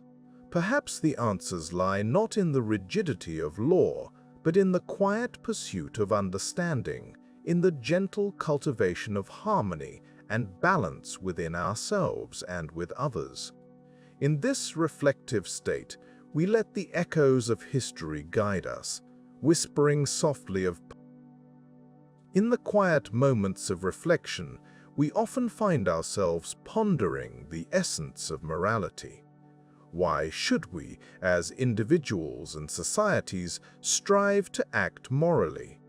It's a question that has intrigued thinkers for millennia, inviting us to explore the depths of human nature and the broader tapestry of existence. To begin our exploration, we might turn to the concept of divine command. For many cultures throughout history, morality has been intricately linked with the divine. The ancient texts and teachings that have shaped civilizations often speak of moral codes as decrees from a higher power. Consider, for example, the Ten Commandments in the Judeo-Christian tradition. These directives, believed to be handed down by God, provide a framework through which adherents are guided towards righteous living. In this context, morality is not merely a human construct, but a divine expectation, a path to align oneself with the will of the gods. Yet, questions arise. If morality is dictated by the divine, does it remain constant across different cultures and epochs? Or is it as diverse as the myriad religions that have graced our world? This line of inquiry leads us to consider whether morality exists independently of divine instruction. Are there universal principles of right and wrong that transcend religious boundaries? Venturing further into the landscape of moral philosophy, we encounter the concept of virtue ethics. This perspective, championed by the likes of Aristotle, suggests that morality is deeply embedded in the character of the individual. Virtue ethics encourages us to cultivate qualities such as courage, temperance, and wisdom. It posits that living a moral life is synonymous with realizing our full potential as human beings, achieving eudaimonia, or human flourishing. Aristotle believed that virtues are habits that we develop through practice, rather like the skills of a craftsman honing his art. By consistently choosing the virtuous path, we shape our character and, by extension, our moral compass. In this view, morality is not a set of rules imposed from without, but a journey of self-discovery and self-improvement. It is about becoming the best version of ourselves, for our own sake and for the sake of the community around us. As we consider the role of virtue, we might pause to reflect on the importance of social cohesion in the moral landscape. From the earliest tribal societies to the complex civilizations of today, humans have thrived through cooperation and mutual support. Morality, in this context, serves as the social glue that binds us together. It fosters trust, encourages altruism, and promotes harmony within the group.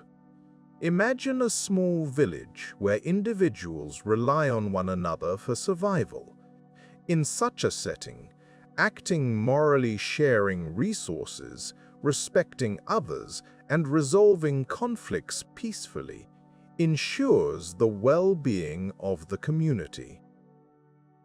The moral codes that emerge from these interactions are not only about individual virtue, but also about the collective good.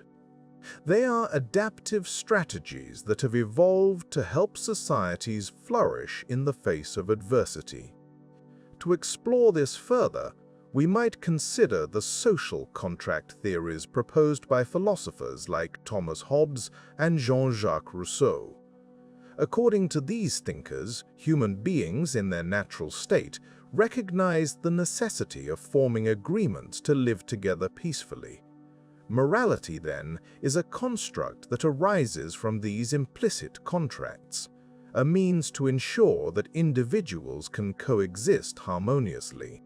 Yet we must ask ourselves, is morality solely about social utility, or is there something more profound at play? Are acts of kindness and compassion valuable only because they benefit society, or do they hold intrinsic worth? In the quiet contemplation of these questions, we are reminded of the multifaceted nature of morality. It is a kaleidoscope of divine, personal, and social dimensions, each contributing to the rich tapestry of human ethical experience. As we navigate the moral terrain, we are invited to consider how these elements intersect and inform our understanding of what it means to live a good life. Perhaps, in the end, the question of why we should be moral is less about finding definitive answers and more about embracing the journey of exploration. It is an invitation to cultivate a deeper awareness of ourselves and our place within the larger human family. Through this lens, morality becomes not just a duty or a set of obligations, but a path to greater understanding and connection. As we drift into the quietude of thought, let us carry with us the gentle wisdom of these ancient inquiries. In the gentle quiet of our shared human journey, we find ourselves pondering a question that has echoed through the corridors of time. What do we owe one another? It is a question as old as society itself, woven into the very fabric of our relationships and communities. As we drift into this exploration, we contemplate the threads of compassion, duty, and the roots of ethics that bind us to one another.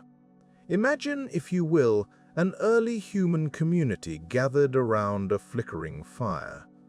The night sky stretches above, a canopy of stars whispering tales of the vast unknown. In this circle of warmth and light, bonds are formed not just by necessity, but by a profound recognition of shared existence. In these early gatherings, we find the embryonic forms of ethical thought, a sense of duty towards one's kin, and, by extension, the wider community. As we wander through the annals of history, we encounter voices that have sought to articulate this duty. Confucius, the ancient Chinese philosopher, spoke of Ren, a concept often translated as benevolence or humanness. For Confucius, this was not merely an abstract ideal, but a practical guide for living. It was the cultivation of kindness and reciprocity, a gentle reminder that our actions ripple through the lives of others. In the West, Aristotle pondered similar themes, proposing the idea of philia, a form of friendship or mutual goodwill. He suggested that true friendship is grounded in virtue, where individuals wish the best for each other for their own sake. Here, too, we see the seeds of ethical duty, a recognition that our well-being is intimately connected to the well-being of others. Let us linger for a moment on the notion of compassion, a word derived from Latin roots meaning to suffer with. This shared suffering, this empathetic connection to the joys and sorrows of others, is a cornerstone of many ethical systems. The Buddha, in his teachings, emphasized karuna, or compassion, as a path to enlightenment. To see another's suffering and respond with compassion is to acknowledge our interconnectedness, to see the self in the other. In considering what we owe one another, we must also reflect on the concept of duty.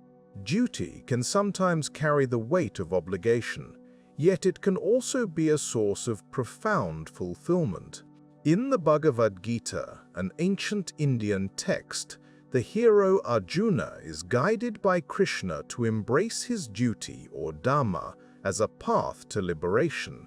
Here, duty is not a burden, but a calling, a way to align one's actions with the greater good. As we journey further, we encounter Immanuel Kant, the German philosopher who spoke of the categorical imperative, a principle that urges us to act in ways that could be willed as universal law. For Kant, our duty to others is not contingent on personal desires, but is rooted in reason and morality itself. His vision of ethics challenges us to consider the implications of our actions on the broader tapestry of human life. In the realm of ethics, the notion of what we owe one another is also explored through the lens of social contracts, unwritten agreements that form the basis of societal order. Thinkers like Thomas Hobbes and John Locke delved into these ideas, proposing that individuals consent, either implicitly or explicitly, to certain rules and norms for the benefit of all. This social contract is a testament to our collective desire for harmony and cooperation, recognizing that our fates are intertwined. Yet beyond these philosophical constructs, there is a simple, enduring truth. We owe each other kindness. In the words of the Dalai Lama, "Be kind whenever possible. It is always possible." Kindness is perhaps the most universal of ethical principles, transcending cultures and epochs. It is the quiet act of holding a door open, the gentle smile offered to a stranger, the listening ear in times of need. These small acts forge connections that illuminate the human spirit. As we draw our reflections to a close, let us consider the roots of ethics in human relationships. For it is in these connections that we find the essence of what we owe one another. The ancient Greeks spoke of agape, a selfless, unconditional love that transcends personal interests. It is this spirit of love, this generous giving of ourselves, that ultimately defines the ethical life. In contemplating this question, we are reminded that the journey of ethics is not one of rigid rules, but of continuous reflection and growth. It is a journey in the quietude of human history, before the cities with their bustling streets and towering structures. There existed small, intimate gatherings around flickering fires. Here, under the vast expanse of the night sky, early humans began to ponder a fundamental question: how should we live together? This question, simple in its phrasing yet profound in its implications, would guide the evolution of societies, shaping the very essence of human coexistence. In those early days, life was dictated by the rhythms of nature. The tribal councils, often comprising the elders of the group, gathered to deliberate on matters that affected the community. These councils were the bedrock of early governance, where decisions were made not through the imposition of power, but through consensus and wisdom. It was a time when leadership was not measured by authority, but by the ability to listen, to mediate, and to guide. Imagine, if you will, the gentle murmurs of voices blending with the crackling of the fire as the elders discussed the allocation of resources, the movements of herds, or the ominous signs of an approaching storm. These councils were not just about survival, they were about harmony, ensuring that every voice, young and old, found its place within the circle. This was the nascent stirrings of a political philosophy that prioritized the collective over the individual, a philosophy that would resonate through the ages. As time flowed onward, like a river carving its path through the landscape, humans began to gather in larger numbers, forming the first city-states. These were places of innovation and complexity, where the challenges of living together became more intricate. In the bustling heart of these early cities, the seeds of political thought took root, nurtured by the need to create order amidst the growing chaos. The city-state of Athens offers a remarkable glimpse into this evolution. Here, amidst the marble columns and sun-drenched agora, thinkers like Socrates, Plato, and Aristotle contemplated the nature of governance. Their reflections were not mere abstractions, but practical considerations of how best to organize society. Democracy, a radical notion at the time, emerged as a bold experiment in collective decision-making. It was an attempt to balance the desires of the many with the needs of the few, to create a system where power flowed not from the top down, but from the ground up. In these city-states, the question of how we should live together became a tapestry woven with threads of philosophy, ethics, and politics. It was a question that invited debate, dissent, and dialogue, a recognition that living together was both an art and a science. The Roman Republic, with its intricate system of checks and balances, further expanded this discourse. Here, the concept of citizenship emerged, a recognition that individuals had both rights and responsibilities within the state. The Roman Senate, a body of deliberation and decision, offered a model of governance that sought to balance the competing interests of different classes and regions. It was an acknowledgement that diversity, rather than being a hindrance, was a strength that could be harnessed for the common good. Yet, even as these early societies grappled with the question of coexistence, they were not without their challenges. Power, seductive in its allure, often threatened to disrupt the delicate equilibrium. The rise of emperors and autocrats served as a reminder of the fragility of human institutions, of how easily the aspirations of the many could be overshadowed by the ambitions of the few. Throughout history, the question of how we should live together has been revisited by countless thinkers across diverse cultures. In ancient China, Confucius pondered the role of virtue and duty in creating a harmonious society. His teachings emphasized the importance of relationships, of understanding one's place within the family and the wider community.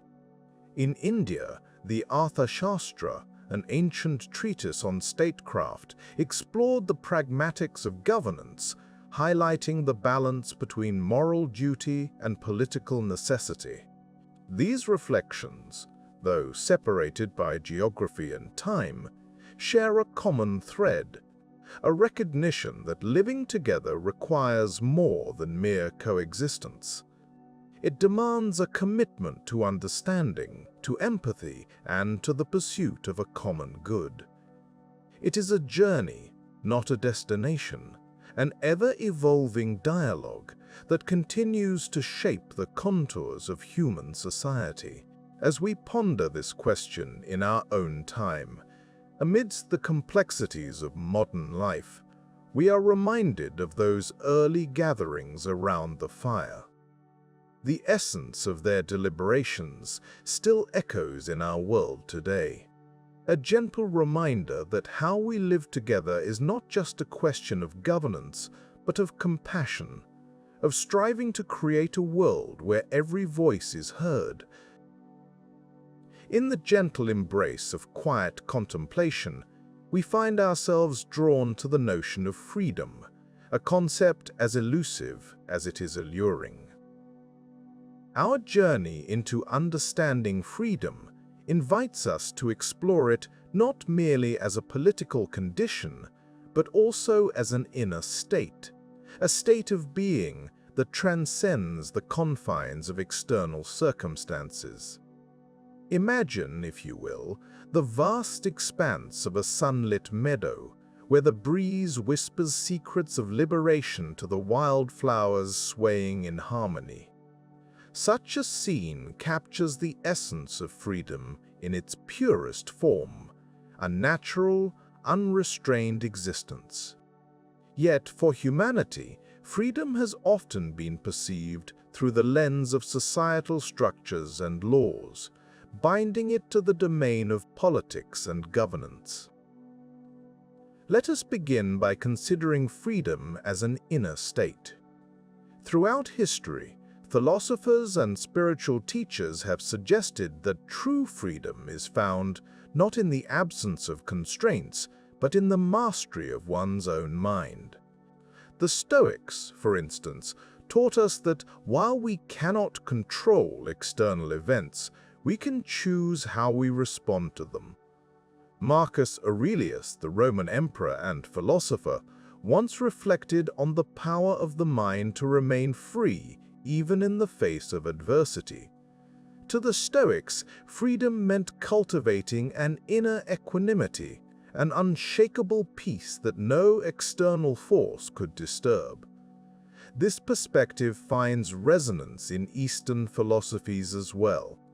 In the serene teachings of Buddhism, freedom is realized through the liberation from desires and attachments. The Buddha spoke of the path to nirvana as a journey inward, where the shackles of ignorance and craving are dissolved, allowing the mind to experience true freedom and clarity. Similarly, the Taoist tradition, with its emphasis on harmony and balance, encourages us to flow with the natural order of life, embracing simplicity and spontaneity as keys to inner liberation. As we consider these philosophical traditions, we are gently reminded that freedom as an inner state is not merely the absence of physical or societal constraints, but the presence of mental clarity and emotional resilience. It is the ability to remain centered amidst chaos, to find peace in the present moment, and to navigate the complexities of life with grace. Yet freedom is also deeply intertwined with the structures of society.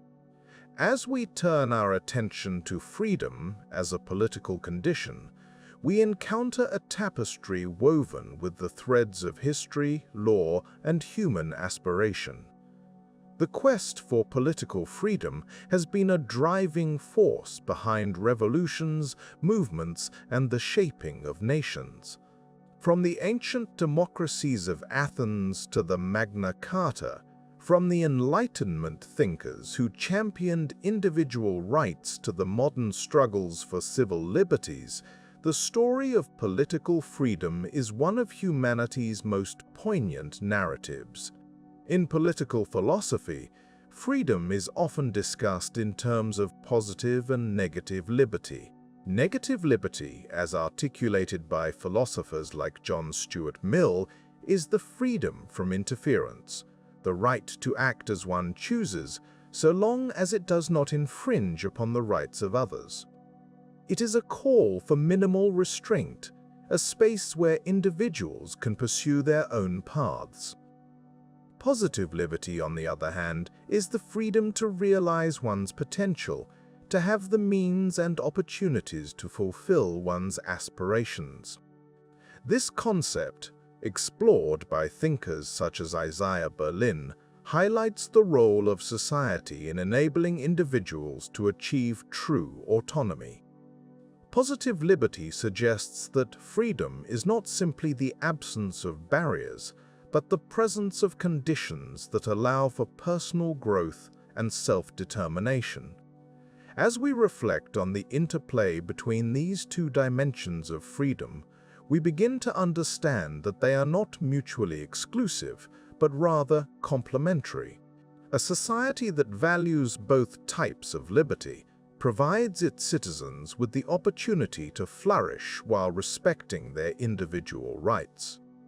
It is a delicate balance, a dance between the needs of the collective and the aspirations of the individual. In this exploration, we are reminded of the enduring questions posed by political philosophers. What is the role of government in ensuring freedom? How do we reconcile individual liberties with the common good? These questions invite us to ponder the nature of laws and institutions, the frameworks within which freedom is both protected and constrained. And so, as we drift through the corridors of history and philosophy, we find that freedom, in all its forms, remains a deeply personal and collective journey. It is a quest woven into the fabric of our existence, urging us to look beyond the visible chains and seek the boundless expanse of the human spirit. In this quiet reflection, we are encouraged to consider our own understanding. In the gentle ebb and flow of human societies, the question of leadership drifts like an ancient melody, echoing through the ages. From the earliest dawn of human communities, the notion of what makes a good leader has woven itself into the fabric of our collective consciousness. As we ponder this age-old inquiry, we are invited to explore the diverse landscapes of thought that have sought to illuminate the qualities and virtues of those who guide us. Imagine, if you will, the great philosopher-kings of antiquity. In Plato's ideal republic, the philosopher-king stands as a beacon of wisdom and justice, a ruler whose reign is marked not by force or tyranny, but by the light of reason and the pursuit of truth. Plato envisioned a leader who, through the rigorous discipline of philosophical study, could transcend the mire of personal ambition and instead serve the common good. This image of the philosopher-king, is a reflection of an aspiration to unite the realms of thought and action in the governance of society. Yet, as we wander further, we find that the notion of good leadership is not confined to the halls of Platonic thought. In the East, Confucianism presents its own ideal of leadership, one deeply rooted in moral rectitude and personal virtue. Confucius taught that a leader should embody the qualities of Ren, often translated as benevolence or humaneness. This quality, akin to a gentle stream nourishing the land, is what allows a leader to govern with compassion and wisdom. For Confucius, the strength of a leader lies not in their authority, but in their ability to inspire and cultivate virtue in others. As we reflect upon these philosophical musings, we are reminded that the question of leadership is as much about the governed as it is about the governors. The concept of self-rule or autonomy emerges as a vital counterbalance to hierarchical authority. This idea, which blossomed in the democratic experiments of ancient Athens, suggests that the true measure of a society's leadership is found in the empowerment and active participation of its citizens. Here, the notion of leadership extends beyond the individual to encompass the collective, where each voice contributes to the harmony of the whole. Yet, the path of leadership is fraught with shadows, and skepticism of authority remains a persistent theme throughout history. The writings of figures like Laozi remind us of the virtues of humble leadership, advocating for rulers who are like water, flowing gently and unobtrusively, shaping the world without force. In his Tao Te Ching, Laozi warns against the dangers of excessive control and intervention, suggesting that the best leaders are those who lead by example, allowing their people to flourish in their natural state. This skepticism is echoed in the works of Machiavelli, who, in stark contrast to the idealism of Plato and Confucius, offers a more pragmatic, if not cynical, view of leadership.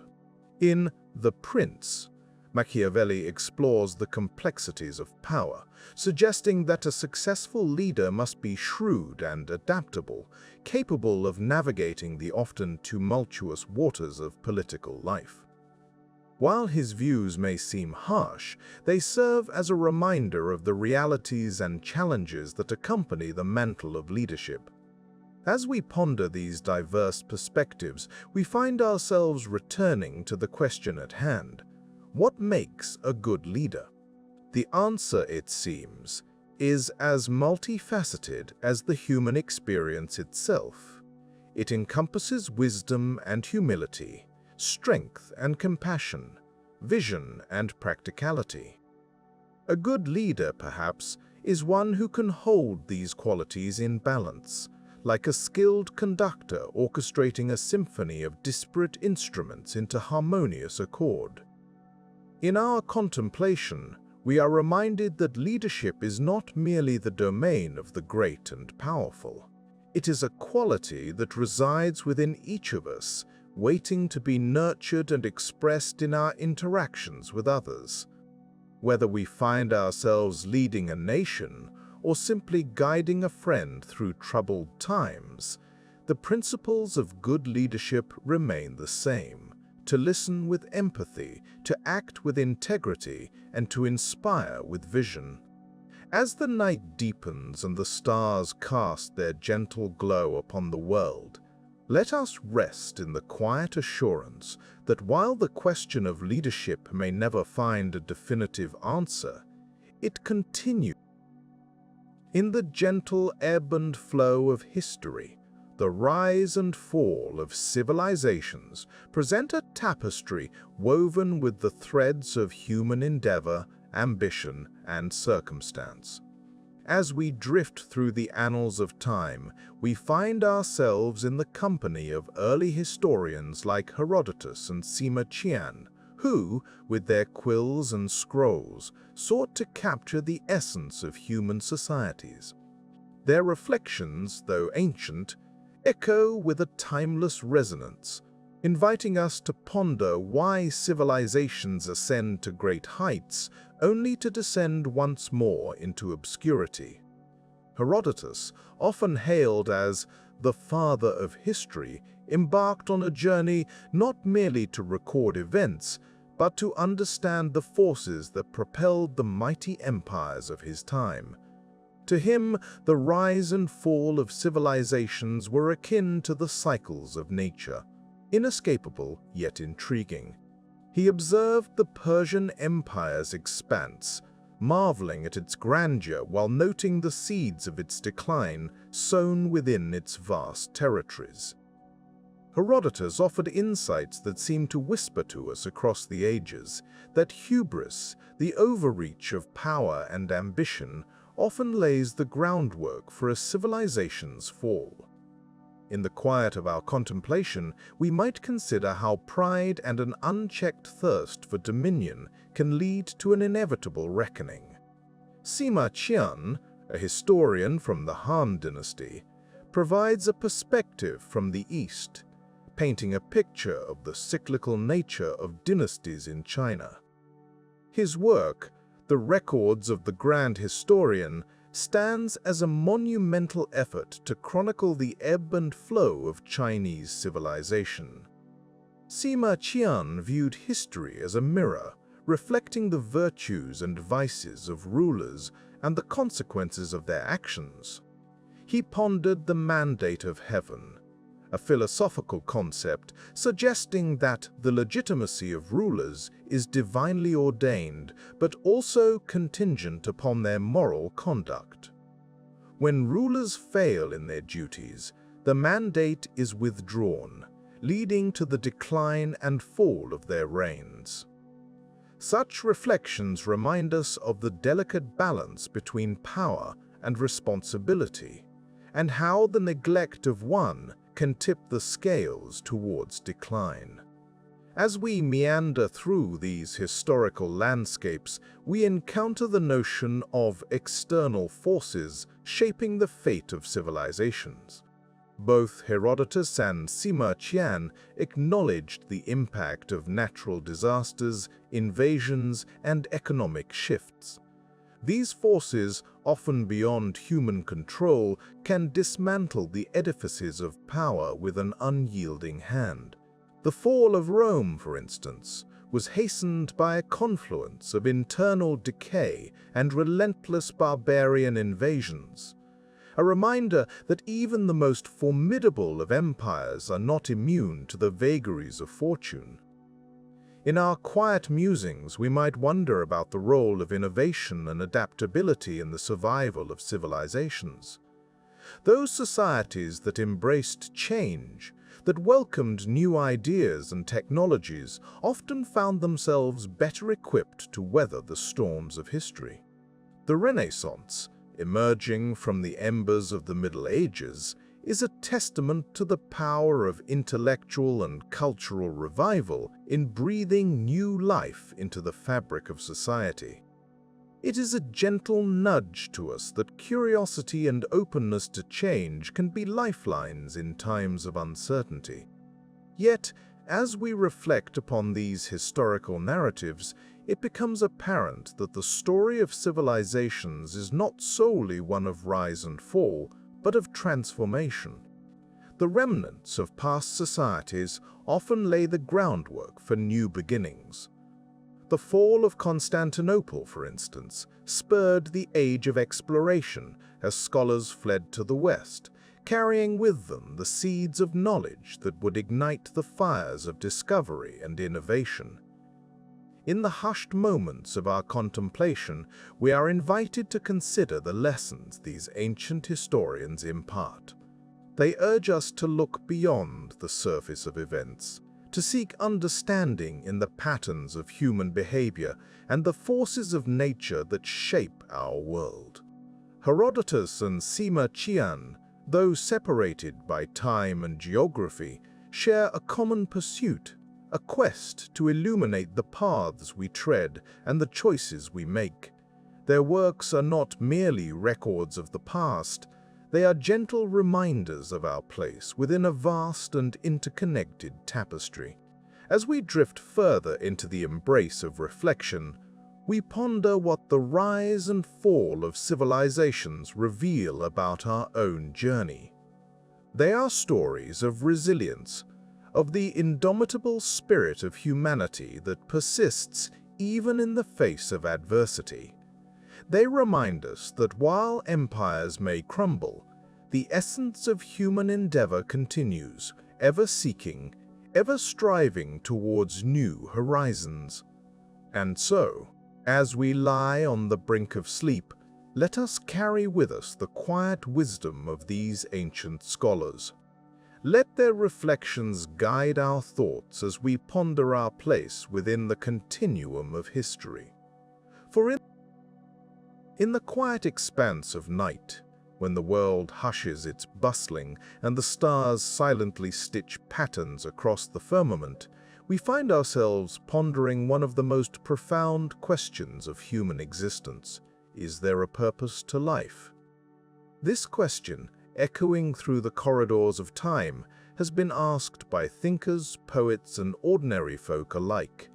It is a question that has drawn answers as varied as the cultures from which they sprang, each offering a unique tapestry of thought. In the ancient world, purpose was often intertwined with the divine. Many cultures saw life as a journey predestined by the gods, each individual a thread in the grand design of the universe. In ancient Mesopotamia, for example, the Epic of Gilgamesh speaks of human beings created to serve the gods, to maintain the order of the cosmos. This narrative, though perhaps seen as archaic, offers insight into the early human psyche's understanding of existence as a service, a duty to something greater than oneself.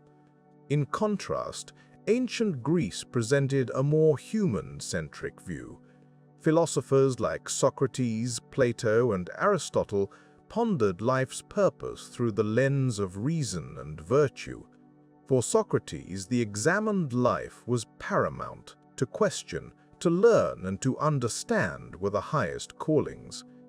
Plato envisioned a world of forms, suggesting that purpose lay in the pursuit of the true, the good, and the beautiful.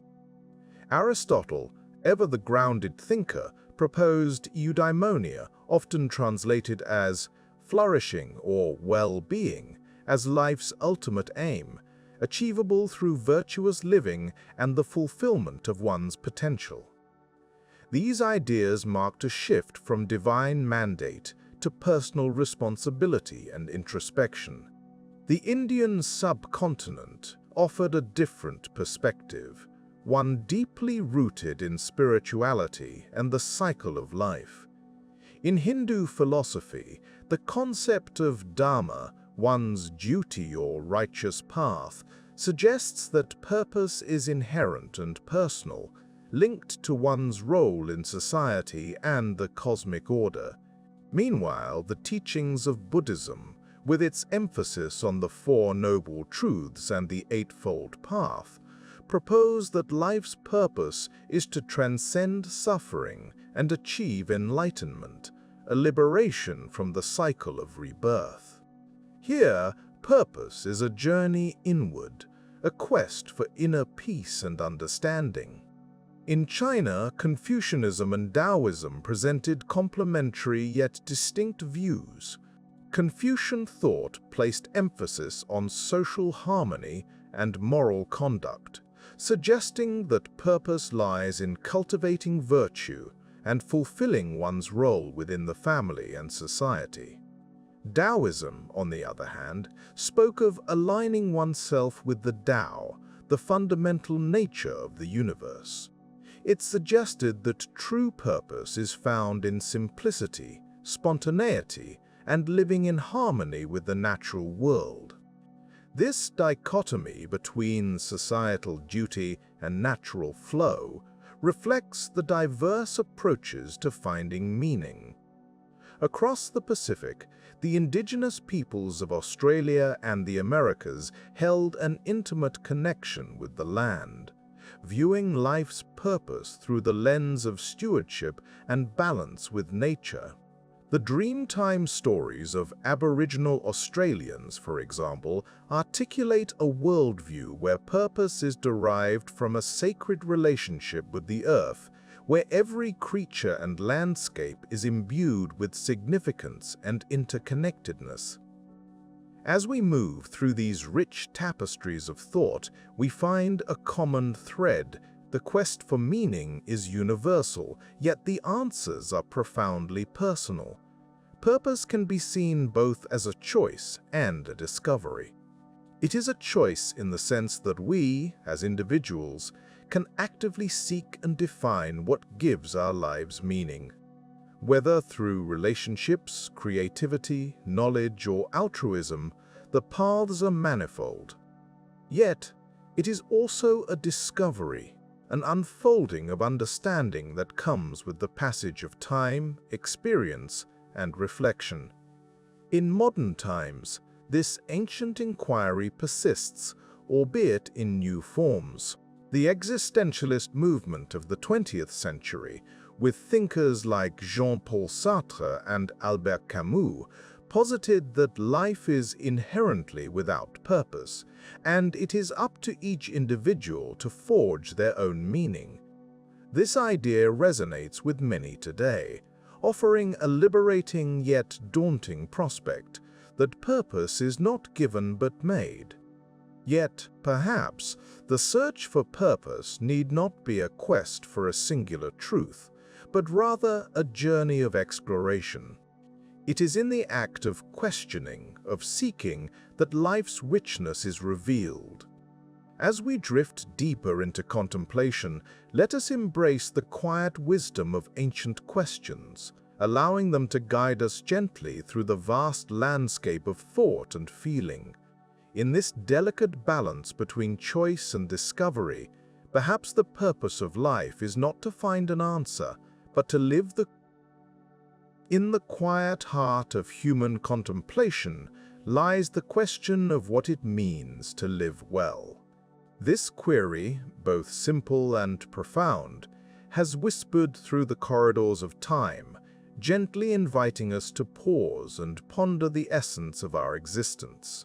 To live well is a notion that transcends the mere act of living. It suggests a life imbued with purpose, richness, and depth. But how do we define such a life? Perhaps, in the gentle glow of reflection, we might find answers in the notions of contentment, moderation, and gratitude.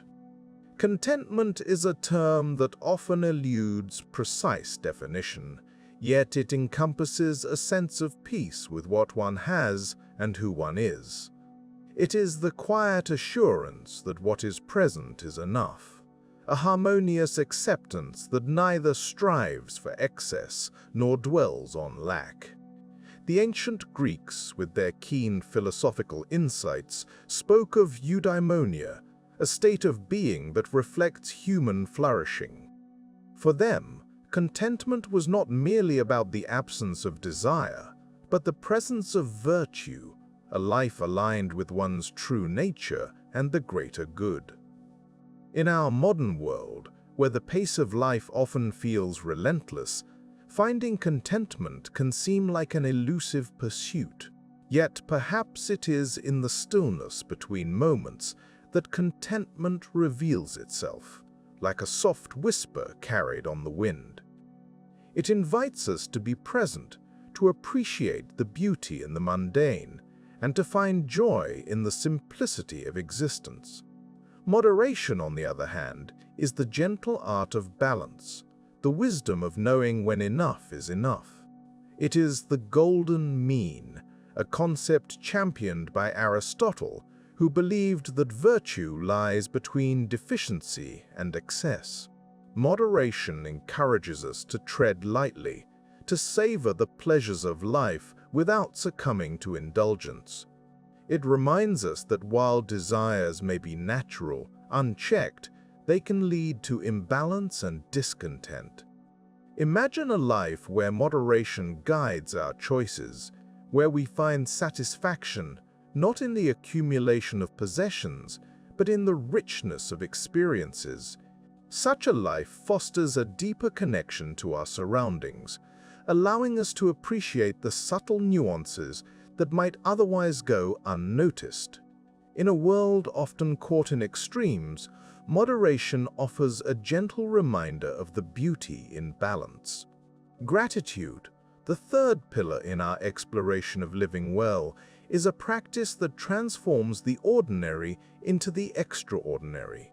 It is an acknowledgement of the gifts, both great and small, that grace our lives.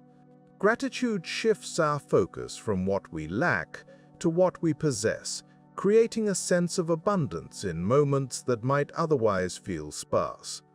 Consider the simple act of pausing to give thanks for a warm cup of tea on a cold morning, or for the kindness of a stranger. In these moments, gratitude becomes a lens through which we perceive the world, enhancing our awareness and appreciation of life's intricate tapestry. The philosopher Epicurus suggested that a grateful heart is the foundation of happiness, highlighting its profound impact on our well-being. As we reflect on what it means to live well, we might also draw inspiration from diverse cultural traditions. The ancient Stoics, for example, encouraged a life of virtue and reason, where contentment arises from within rather than from external circumstances. In Eastern philosophies, such as Taoism, living well is often associated with harmony and alignment with the natural order of the universe, a gentle flow with the currents of life. In our own lives, the pursuit of living well might manifest in myriad ways. It could be the quiet joy of tending a garden, the satisfaction of a day spent in meaningful work, or the warmth of a shared meal with loved ones. It is a life that embraces simplicity and cultivates a deep sense of connection, both to ourselves and to the world around us. Ultimately, to live well is a personal journey, one that invites us to explore the depths of our own hearts and minds. It is a dance between contentment, moderation, and gratitude, a delicate balance that evolves with time and experience. As we navigate this path, we are reminded that living well is not a destination, but a continuous process of becoming, a gentle unfolding of life's possibilities. In the quiet moments before sleep, as we drift into the realm of dreams, may we carry with us the serene. In the gentle, muted light of history's vast library, love stands as a timeless volume, often opened but never fully read. It is a subject that has captured human imagination since time immemorial, weaving its essence through philosophy, poetry, and ethics. As we ponder the nature of love, we embark on a journey through various cultural landscapes, beginning with the ancient Greeks and extending towards the wisdom of the East. In the dialogues of Plato, love was not merely an emotion, but a philosophical pursuit. Plato's Symposium offers a fascinating metaphor known as the ladder of love. This ladder is not a physical construct, but a conceptual ascent, a progression from the love of a single beautiful body to the love of all bodies, then to the love of souls, and onward to the love of laws and institutions, culminating finally in the love of the divine form of beauty itself. This journey from the particular to the universal reflects a deep yearning for transcendence, suggesting that love is a path to higher understanding and the realization of truth. Plato's ladder invites us to consider love as a transformative force, one that elevates the soul from the mundane towards the eternal. The initial attraction to physical beauty is but the first rung, As one ascends, love becomes less about possession and more about contemplation. In this way, love is both a mirror and a lamp. It reflects our deepest desires while illuminating the path to wisdom. For Plato, the philosopher's love is ultimately for wisdom itself, an endless pursuit akin to the soul's endless quest for the divine. Turning our gaze eastward, we find Confucianism casting love in the light of familial and societal harmony. Confucius, the venerable sage of ancient China, did not speak of love in the romantic sense, but rather in terms of ren, often translated as benevolence or humanness. Central to this concept is the idea of filial piety, respect and love for one's parents and ancestors, extending outward to encompass family, community, and eventually all of humanity. In Confucian thought, love is the glue that binds society, a cornerstone of ethical living. It is an ever-widening circle, where love begins at home and radiates outward, fostering a harmonious world. This perspective reminds us that love is not merely an internal feeling, but a guiding principle for action, a commitment to fostering peace and respect in our interactions. The poetic traditions of various cultures also offer profound insights into the nature of love, capturing its ephemeral beauty and its enduring mystery. From the sonnets of Shakespeare to the ghazals of Rumi, poets have sung of love's joys and sorrows, its power to uplift and its potential to devastate. In these verses, love is portrayed as both a gentle whisper and a raging storm, a force that defies simple explanation. Consider the words of Rumi, the Sufi mystic whose poetry dances with the divine. For Rumi, love is an all-encompassing force that transcends the individual, a connection with the divine beloved that dissolves the boundaries of self. In his view, earthly love is but a shadow of the divine love that unites all of creation. The yearning of lovers reflects the soul's deeper longing to reunite with the source of all love. As we contemplate these varied perspectives, we recognize that love is as multifaceted as a finely cut gem, each facet reflecting a different aspect of the human experience. Love is both personal and universal, a bond that ties us to one another and a force that propels us towards greater understanding. It is a dance between the earthly and the divine, a journey from the tangible to the transcendent. In this quiet exploration, we are reminded that the nature of love is not a question to be answered definitively, but a mystery to be embraced. Each culture, each philosophy offers a lens through which we can view love's complex nature, but none can capture its full essence. Love is elusive, ever-changing, and yet constant, a paradox that invites us to ponder, to feel, and to grow. Let us rest in this contemplation, allowing the gentle cadence of these thoughts to guide us towards a deeper appreciation of love's role in our lives. Whether it is the ascent of Plato's ladder, the ethical embrace of Confucian virtue, or the poetic in the quietude of our thoughts, as we wander through the corridors of the mind, we come upon a question both timeless and profound. Why do we seek beauty? It is a question that has lingered on the lips of poets, philosophers, and dreamers throughout the ages, echoing through time like a distant melody. Beauty, in its myriad forms, captivates us, beckoning us to pause and reflect. But what is this elusive quality that stirs the heart and ignites the imagination? Our journey begins in the ancient world, where the first seeds of aesthetic contemplation were sown, It was here that early thinkers began to ponder the nature of beauty, seeking to understand its essence through the lens of symmetry and harmony.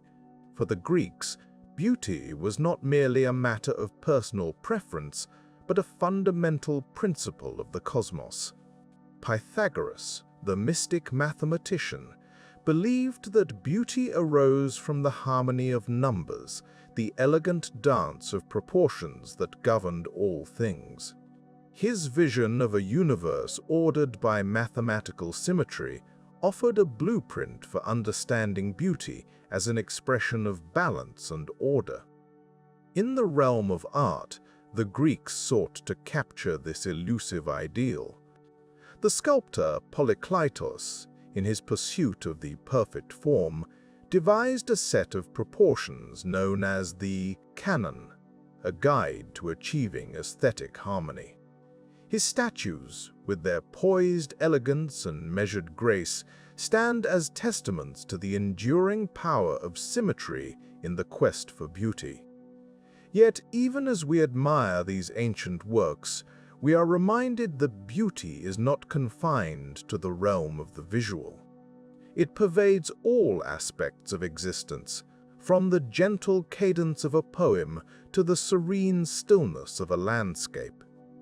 The pursuit of beauty extends beyond the shores of Greece, weaving its way through the tapestry of human culture. In ancient India, the concept of rasa emerged, an aesthetic flavor or essence that transcends mere appearance.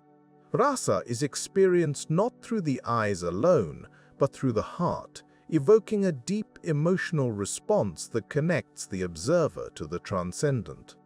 This notion of beauty as an experience rather than a form invites us to consider the ways in which beauty touches the soul, lifting us beyond the mundane to a state of heightened awareness. In China, the philosophy of Taoism offers a unique perspective on beauty, rooted in the natural world. The Taoist sages, with their reverence for the rhythms of nature, saw beauty in the unadorned simplicity of the universe. To them, beauty was found in the uncontrived, the spontaneous flow of life that emerges when we align ourselves with the Tao, or the Way. This aesthetic of simplicity invites us to see beauty in the ordinary, to find elegance in the unassuming and grace in the quiet moments of existence. As we move through time, the medieval period brings a new dimension to the discourse on beauty, one that intertwines with the spiritual. In the Christian tradition, beauty was seen as a reflection of the divine, a window through which the glory of creation could be glimpsed. The soaring cathedrals of Europe, with their intricate stained glass and soaring arches, were designed to inspire awe and elevate the spirit, a testament to the belief that beauty could lead the soul toward transcendence. The Renaissance, with its revival of classical ideals, embraced the pursuit of beauty with renewed fervor. Artists like Leonardo da Vinci and Michelangelo sought to capture the perfection of the human form, marrying the principles of symmetry and proportion with a deep understanding of anatomy and emotion. Their works, suffused with a sense of balance and harmony, continue to captivate us, inviting us to ponder the nature of beauty and its place in the human experience. Yet, even as we celebrate the achievements of these great masters, we are reminded that beauty is a subjective experience, shaped by cultural and personal perspectives. What one finds beautiful, another may not, reflecting the rich diversity of human experience. This subjectivity invites us to explore the myriad forms of beauty that exist in the world, from the bold and dramatic to the subtle and serene. In the modern era, The philosophical exploration of beauty has expanded to include new dimensions influenced by the rapid changes in society and technology. The advent of photography and film has transformed our perception of beauty, offering new ways to capture and contemplate the world around us. The rise of abstract art challenges traditional notions of beauty, inviting us to seek meaning in the unfamiliar, to find harmony in chaos and beauty in disorder. As we reflect on the question of why we seek beauty, we are drawn to the idea that beauty serves as a bridge between the tangible and the transcendent. It invites us to pause, to look beyond the surface, and to connect with something greater than ourselves. In the presence of beauty, we find a sense of wonder and awe, a reminder of the infinite possibilities that exist within the universe. Perhaps, in the end, the pursuit of beauty is a reflection of our own quest for meaning and understanding, a journey that transcends time and culture. It is a testament to the human spirit. As we journey through the tapestry of human thought, one question has lingered, softly echoing through the corridors of time. Is there something greater than us? This question, like a gentle breeze, has touched the minds of many, inspiring reflections that are as diverse as the cultures from which they emerge. It invites us to look beyond the immediate, to gaze into the vast expanse of the cosmos, and to ponder the unseen forces that may govern our lives. In the earliest days of humanity, when the world was still a mysterious canvas painted with shadows and light, our ancestors sought to understand their place within it. They observed the cycles of the moon, the rise and fall of the sun, the changing seasons, and the inexplicable forces of nature. In these patterns they perceived a presence, something greater than the mere sum of earthly phenomena. This presence often took the form of gods, beings of immense power and mystery, who ruled the skies, the seas, and the very fate of humankind. In ancient Mesopotamia, the cradle of civilization, the people envisioned a pantheon of deities who personified natural forces.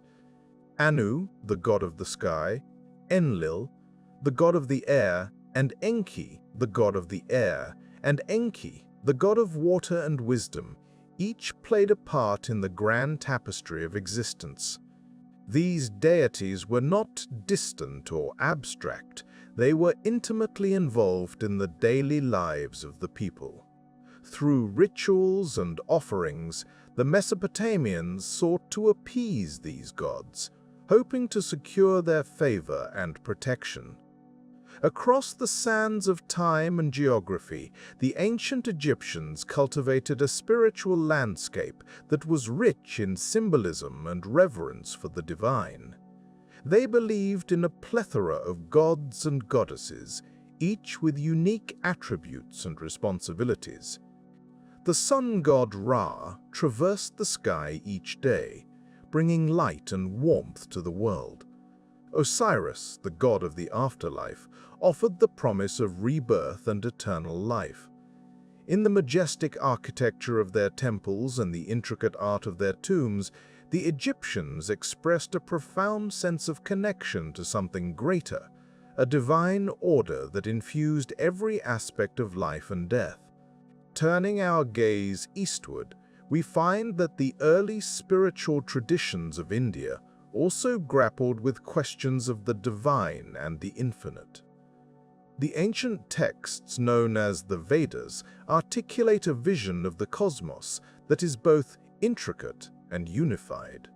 In these hymns, the universe is seen as a manifestation of a single underlying reality, Brahman, which is both immanent and transcendent.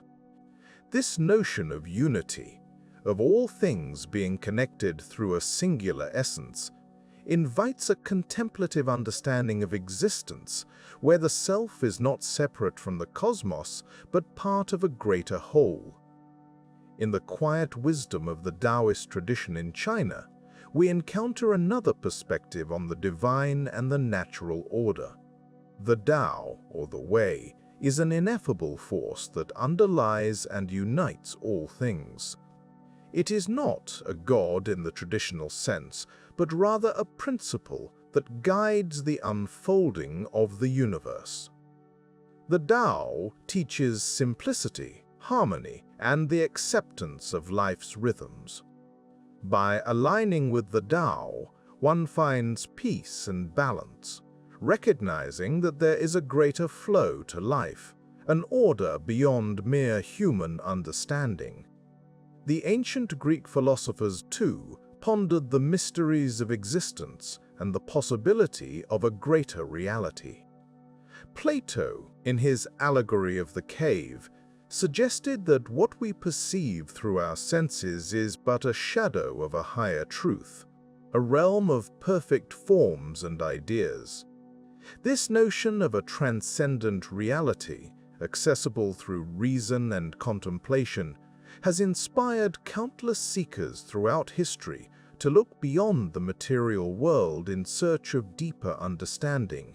As we reflect on these diverse traditions, we see that the search for something greater than ourselves is a universal thread, woven through the fabric of human thought. It speaks to a longing for connection, for meaning, and for understanding in a world that can often seem chaotic and incomprehensible.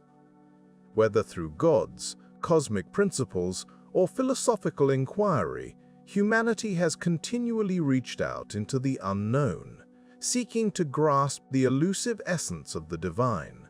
In the quiet moments of our own lives, when we pause to contemplate the stars or feel the gentle caress of the wind, we too may sense this presence, a whisper of the infinite that calls us to wonder and to dream. It is in these moments that we find solace, knowing that we are part of a vast and mysterious universe, one that is infinitely greater than ourselves.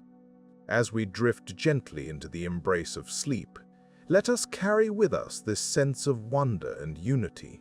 May our dreams be filled with the mysteries of the cosmos, inviting us to explore and to find peace in the knowledge that we are part of something grand and beautiful. And as we journey through the landscape, as we ponder the mysteries of existence, one question inevitably arises: what happens after death? This eternal enigma has long captivated the human imagination, inspiring countless reflections across cultures and ages. Let us embark on a gentle exploration of this profound topic, approaching it with the humility and openness that such a mystery deserves. In the East, the ancient Vedic texts of India propose the concept of reincarnation, a cycle of birth, death, and rebirth known as samsara. This view suggests that the soul, or Atman, is eternal and undergoes a series of transformations, each life a new chapter in an ongoing journey. The Bhagavad Gita, a revered spiritual text, speaks of the soul as indestructible, likening the shedding of a body to the discarding of worn garments. This imagery invites us to consider death not as an end, but as a transition, a gentle shedding of the old to embrace the new. Buddhism, emerging from the same cultural soil, offers a slightly different perspective. While it acknowledges the cycle of rebirth, it places less emphasis on the permanence of an individual soul. Instead, it views existence as a continuum of consciousness, where each life is a temporary aggregation of experiences and conditions. The concept of anatta, or non-self, challenges the notion of a fixed identity, suggesting that what we perceive as I is an ever-changing flow. Death, then, becomes a natural part of this flow, a moment where the energies of one life disperse, only to reassemble anew. In ancient Greece, philosophers like Plato contemplated the immortality of the soul, envisioning a realm of pure forms where the soul resides after death. Plato's allegory of the cave speaks to a reality beyond our immediate perception, hinting at a divine world where the soul might find its true home. This vision resonates with the idea of the soul's journey towards truth and enlightenment, a path that death merely continues rather than concludes. Elsewhere, in the fertile landscapes of ancient Egypt, beliefs surrounding the afterlife were deeply intertwined with the cycle of nature. The Egyptians saw death as a passage to an eternal existence, a journey through the underworld guided by the god Osiris. The heart would be weighed against the feather of Ma'at, symbolizing truth and justice, to determine one's place in the afterlife. This concept reflects a profound belief in moral continuity, where the deeds of one's life shape the destiny of the soul. In more contemporary thought, the question of what happens after we die has often been approached through the lens of memory and legacy. Some philosophers suggest that we achieve a form of immortality through the memories we leave behind, the impact of our actions, and the stories others tell of us. In this view, death is not an erasure but a transformation, where our essence lingers in the minds and hearts of those who remain. Science, too, has ventured into the territory of death, albeit with a focus on the physical and observable. The study of near-death experiences, those moments when individuals glimpse beyond the threshold, offers intriguing, if inconclusive, insights. Many report a sense of peace, a light-filled tunnel, or encounters with deceased loved ones. While these experiences are often attributed to neurological phenomena, they nevertheless provide a glimpse into the subjective experience of dying, inviting us to consider the possibility of continuity beyond physical cessation. Ultimately, the question of what occurs after death remains one of the great mysteries, a riddle that eludes definitive answers. Yet, perhaps the true value of this question lies not in its resolution, but in the way it encourages us to reflect on life. By contemplating death, we are reminded of the preciousness of existence, the fleeting beauty of each moment, and the connections we forge with others. In our quiet reflections, we might find comfort in the idea that death is not an isolated event, but part of a larger narrative, one that is woven into the fabric of the cosmos, where every ending. In the quiet recesses of human history, there has always been a profound yearning to grasp the ultimate truth. It is the kind of truth that promises completeness, a final understanding that ties the tapestry of existence into a coherent whole. Yet, as we meander through the corridors of philosophical and spiritual thought, we encounter an intriguing paradox. The closer we seem to get to this ultimate truth, the more it eludes our grasp. This chapter invites us to gently explore the limits of our thought and the humility that such a pursuit necessitates. Across varied traditions and cultures, thinkers have long pondered the nature of truth and our capacity to comprehend it. In ancient Greece, Socrates famously declared that true wisdom comes from knowing that one knows nothing.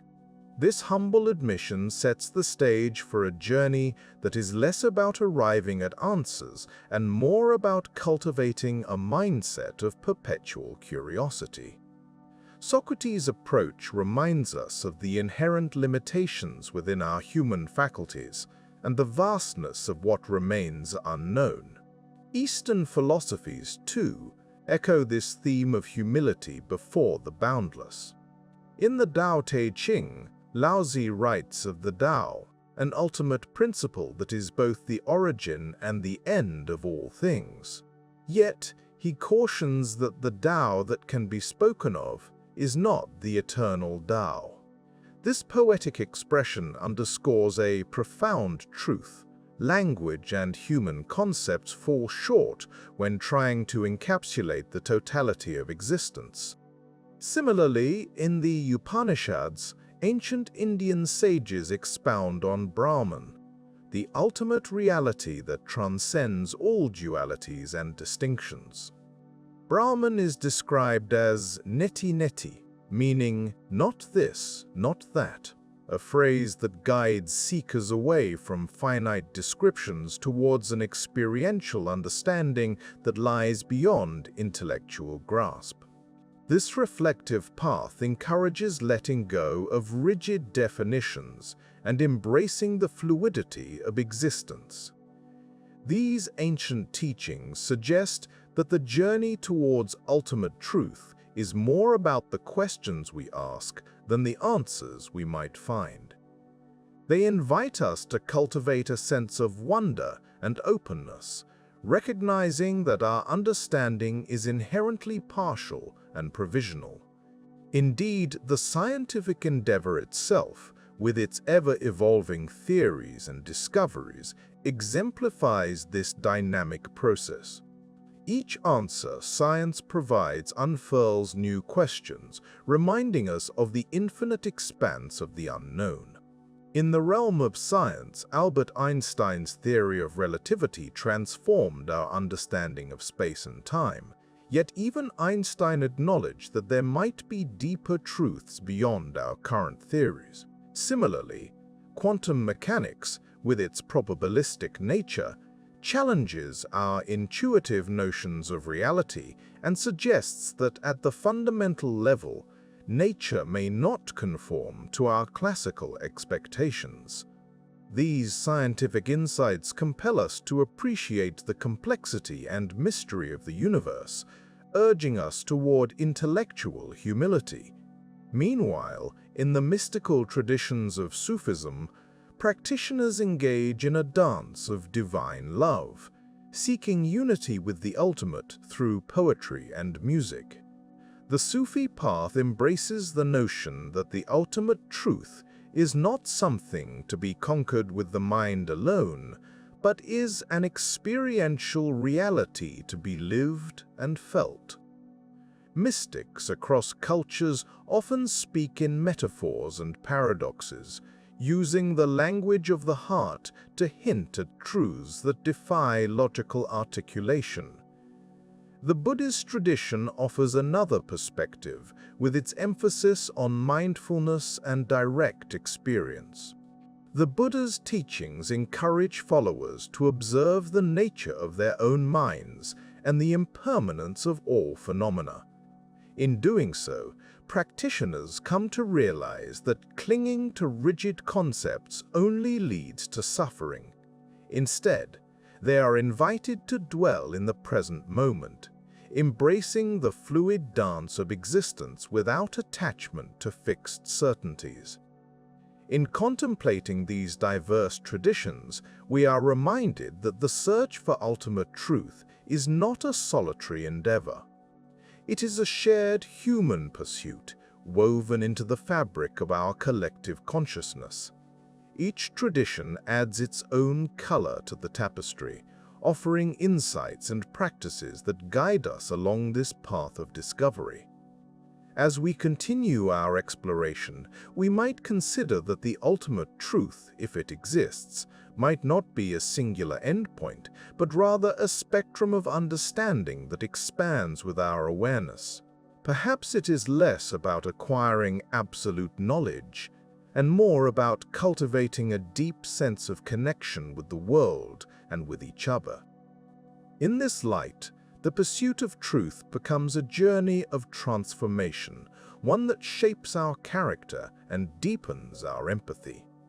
Let us therefore embrace this journey with a sense of wonder and humility, Let us acknowledge the limitations of our intellect while remaining open to the mysteries that lie beyond. In doing so, we honor the wisdom of those who have walked this path before us, and we contribute to a rich legacy of inquiry that transcends time and culture. Ultimately, the search for the ultimate truth is a reflective mirror that invites us to examine our own inner landscapes. It asks us to cultivate a listening heart, to be still and attentive to the whispers of the universe. It reminds us that, in the grand theater of existence, we are both participants and observers, each playing a part in the unfolding story. With each step in the hushed corridors of history, we find ourselves amidst the quiet wisdom of ancient questions.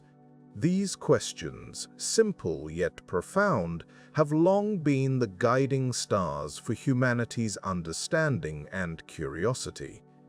They are the whispers that have traveled through time, crossing cultures and civilizations, nudging each generation to ponder the mysteries of existence.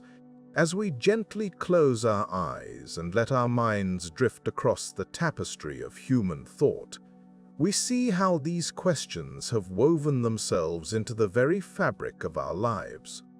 They have shaped not only our understanding of the world, but also our place within it. In many ways, these age-old inquiries have been the silent architects of our collective consciousness, laying the foundations upon which we build our beliefs, our societies, and our hopes. From the earliest days of human contemplation, these questions have sparkled like distant stars in the night sky, inviting us to gaze upward and wonder, what is the world made of? The early philosophers, from Thales considering water as the fundamental substance to the atomists envisioning invisible particles, sought to peel back the layers of nature's secrets. Their musings, though primitive by modern standards, were revolutionary in their attempt to see the world through a lens of reason rather than myth. The nature of change and the essence of time have been companions to these foundational questions. Heraclitus, with his ever-flowing river, whispered to us of the constancy of change, while Parmenides offered the counterpoint of permanence.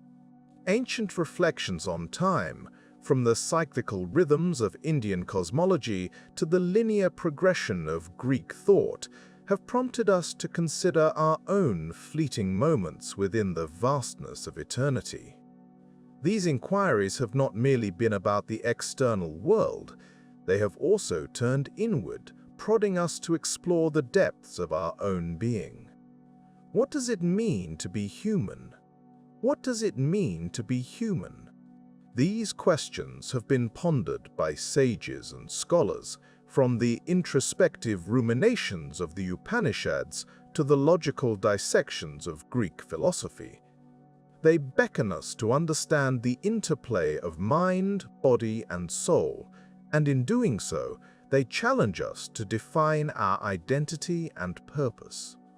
In our pursuit of these answers, we find ourselves navigating the labyrinth of human experience, where suffering and happiness, justice and morality all vie for our attention. Why do we suffer? The Four Noble Truths offer one path, as do the Stoic teachings of acceptance. The pursuit of happiness, whether through virtue or pleasure, continues to shape our aspirations and our understanding of a life well lived. The ancient questions have also guided our quest for knowledge, prompting us to ask, how do we know what we know? This inquiry into the nature of truth and wisdom has fostered a legacy of skepticism and wonder. The reliability of our senses, the coherence of our understanding, and the wisdom that emerges from lived experience all contribute to the rich tapestry of human knowledge. Moreover, These questions have illuminated the realm of ethics and governance, urging us to consider the nature of a good life, the essence of justice, and the reasons for morality. From the teachings of Aristotle and Confucius to the legal codes of Hammurabi, these inquiries have helped us navigate the complex web of human relations and societal structures. As we ponder these timeless questions, we find that they extend beyond the practicalities of existence, reaching into the realms of meaning and transcendence. Is there a purpose to life? What is the nature of love? Why do we seek beauty?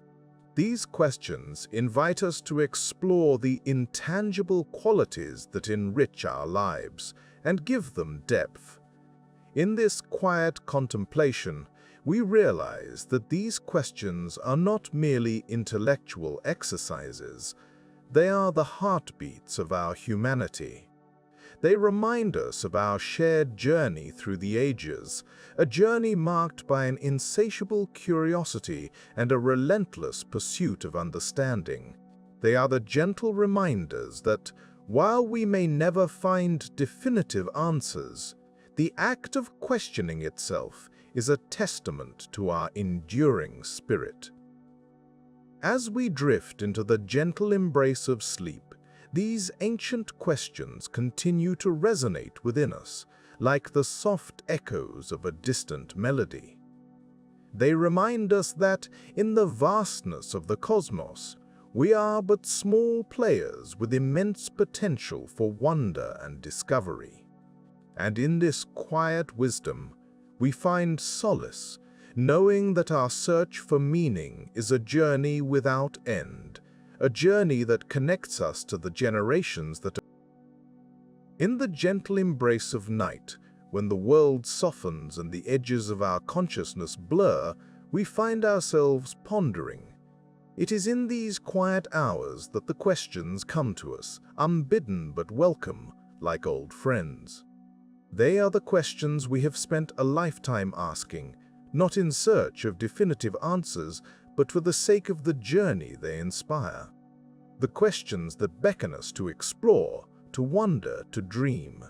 Philosophy, in its most essential form, is not about obtaining answers. It is a journey, a path of curiosity that leads us through the rich tapestry of human thought. It is the gentle art of questioning that shapes our minds and spirits, guiding us towards a deeper understanding of who we are and the world around us. The questions we ask, more than the answers we find, make us who we are. They are the compass of our intellectual and emotional landscapes. Consider for a moment the question, what is truth? An answer might seem straightforward, but in truth, the question itself opens a myriad of pathways. It invites us to explore the realms of perception, knowledge, and belief. It encourages us to reflect on the nature of reality and our place within it. Each path we take in this exploration enriches our understanding, not because we reach a conclusive endpoint, but because we learn to see the world with new eyes. This journey of inquiry is akin to a river, ever flowing and ever changing. The river does not seek to reach the sea with urgency, nor does it mourn the passing of each moment. It simply flows, embracing the landscape, nourishing the earth, and reflecting the sky above. Similarly, in our philosophical pursuits, it is the process of questioning that nourishes our intellect and spirit, allowing us to reflect the beauty and complexity of the universe within ourselves. Throughout history, great thinkers have pondered the same timeless questions that captivate us today. Socrates, in his quest for wisdom, did not claim to possess answers, but instead embraced the art of asking. His method, the Socratic dialogue, was a dance of questions that led his interlocutors to greater self-awareness and insight. Socrates understood that the search for truth is rooted in dialogue and reflection rather than the certainty of answers. In our own lives, we may find that answers often lead to more questions. This is not a flaw in our quest, but a testament to the richness and depth of the human experience. Each question answered peels back a layer, revealing new mysteries and deeper inquiries. It is this endless unfolding that makes the journey worthwhile, a journey without a final destination, only new horizons. The beauty of this philosophical journey lies in its ability to transform us. As we engage with the questions of existence, morality, and meaning, we find that our perspectives shift. We become more empathetic, more open-minded, and more connected to the larger tapestry of humanity. The questions teach us to listen, to consider, and to embrace the diversity of thought and experience that surrounds us. In this way, philosophy transcends the pursuit of knowledge and becomes a practice of living. It encourages us to approach life with curiosity and humility, recognizing that the answers we seek are not fixed, but fluid, like the river's course. The search itself is a form of wisdom, a gentle reminder that life is not about certainties, but about embracing the unknown with grace and wonder. As we drift into the peaceful realm of sleep, let us carry with us the quiet wisdom of these ancient questions. Let them be our companions, guiding us through the landscapes of our dreams. For in dreams, as in philosophy, we find a space where time stands still and the boundaries of possibility dissolve. Here, in this tranquil space, we are free to explore, to imagine, and to question without end. Let us cherish the journey, for it is in the journey that we find ourselves. It is in the questions that we discover our deepest truths, not in the answers that... As we reach the gentle conclusion of our journey through the landscape of ancient questions, let us take a moment to settle into the quietude that surrounds us. Imagine, if you will, a serene pond at dawn where the water's surface lies undisturbed, reflecting the first light of day. Our minds can be like that pond, calm, open, receptive to the warmth of understanding that these timeless questions have offered us. In this space of tranquility, we are invited to breathe deeply. Feel the air as it fills your lungs, a reminder of the simple, rhythmic dance of life. There is no need to rush or strive for answers at this moment. Instead, let us drift on the gentle currents of thought, where each breath is a soft wave, lapping at the edges of consciousness, inviting us to relax and release. Consider the vastness of the sky above, a canvas of endless possibilities, much like the realm of the mind. Each question we have pondered is like a star, distant yet ever-present, guiding us through the night. These questions are not mere puzzles to be solved, but companions on our journey, illuminating the path with their gentle light. They remind us that life is not a series of destinations, but a continuous exploration, a meandering path through the garden of existence. In this garden, we find not only questions, but also the seeds of understanding, waiting patiently to blossom in their own time. As we wander through, we notice the delicate interplay of shadows and light, the way each leaf catches the sun in its own unique dance. Such is the nature of thought, a mosaic of experiences, reflections, and insights, each contributing to the tapestry of our inner world. Let us embrace the notion that it is perfectly acceptable not to have all the answers. Indeed, it is this very acceptance that can free us from the confines of certainty and open the door to curiosity and wonder.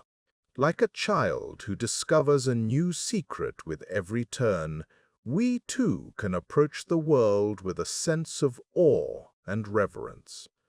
This is the quiet wisdom of letting go, of trusting the unfolding of our own understanding.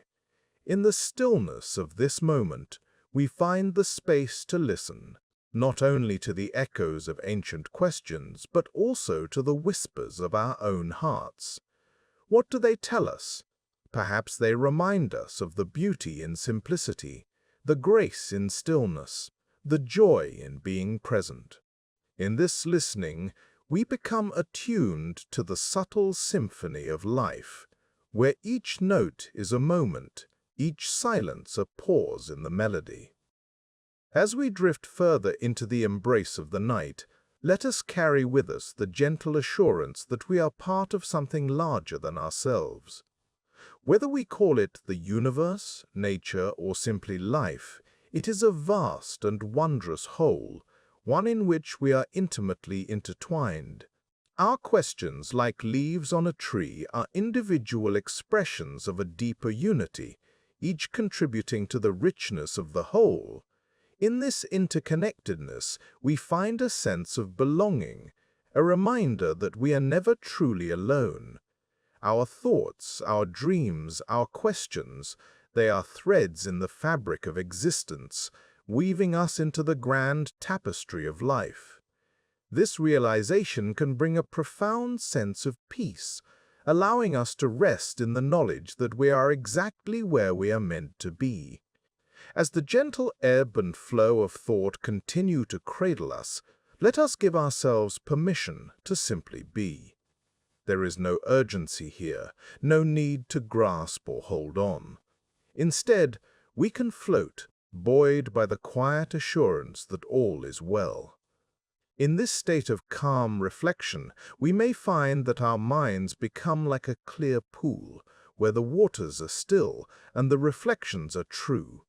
In this clarity, we recognize that the journey is its own reward.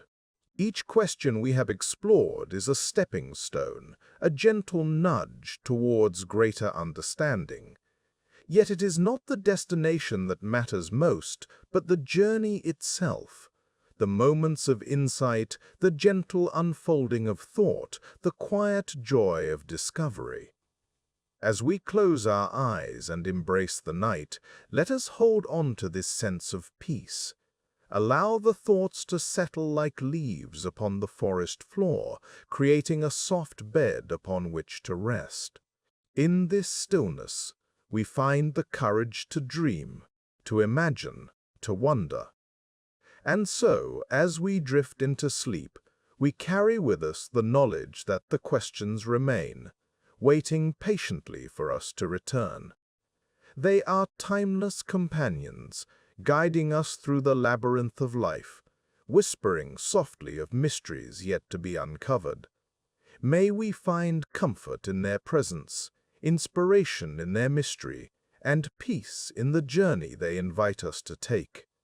As we let go and surrender to the night, may our minds find rest, our hearts find peace, and our spirits find solace in the quiet wisdom of ancient questions.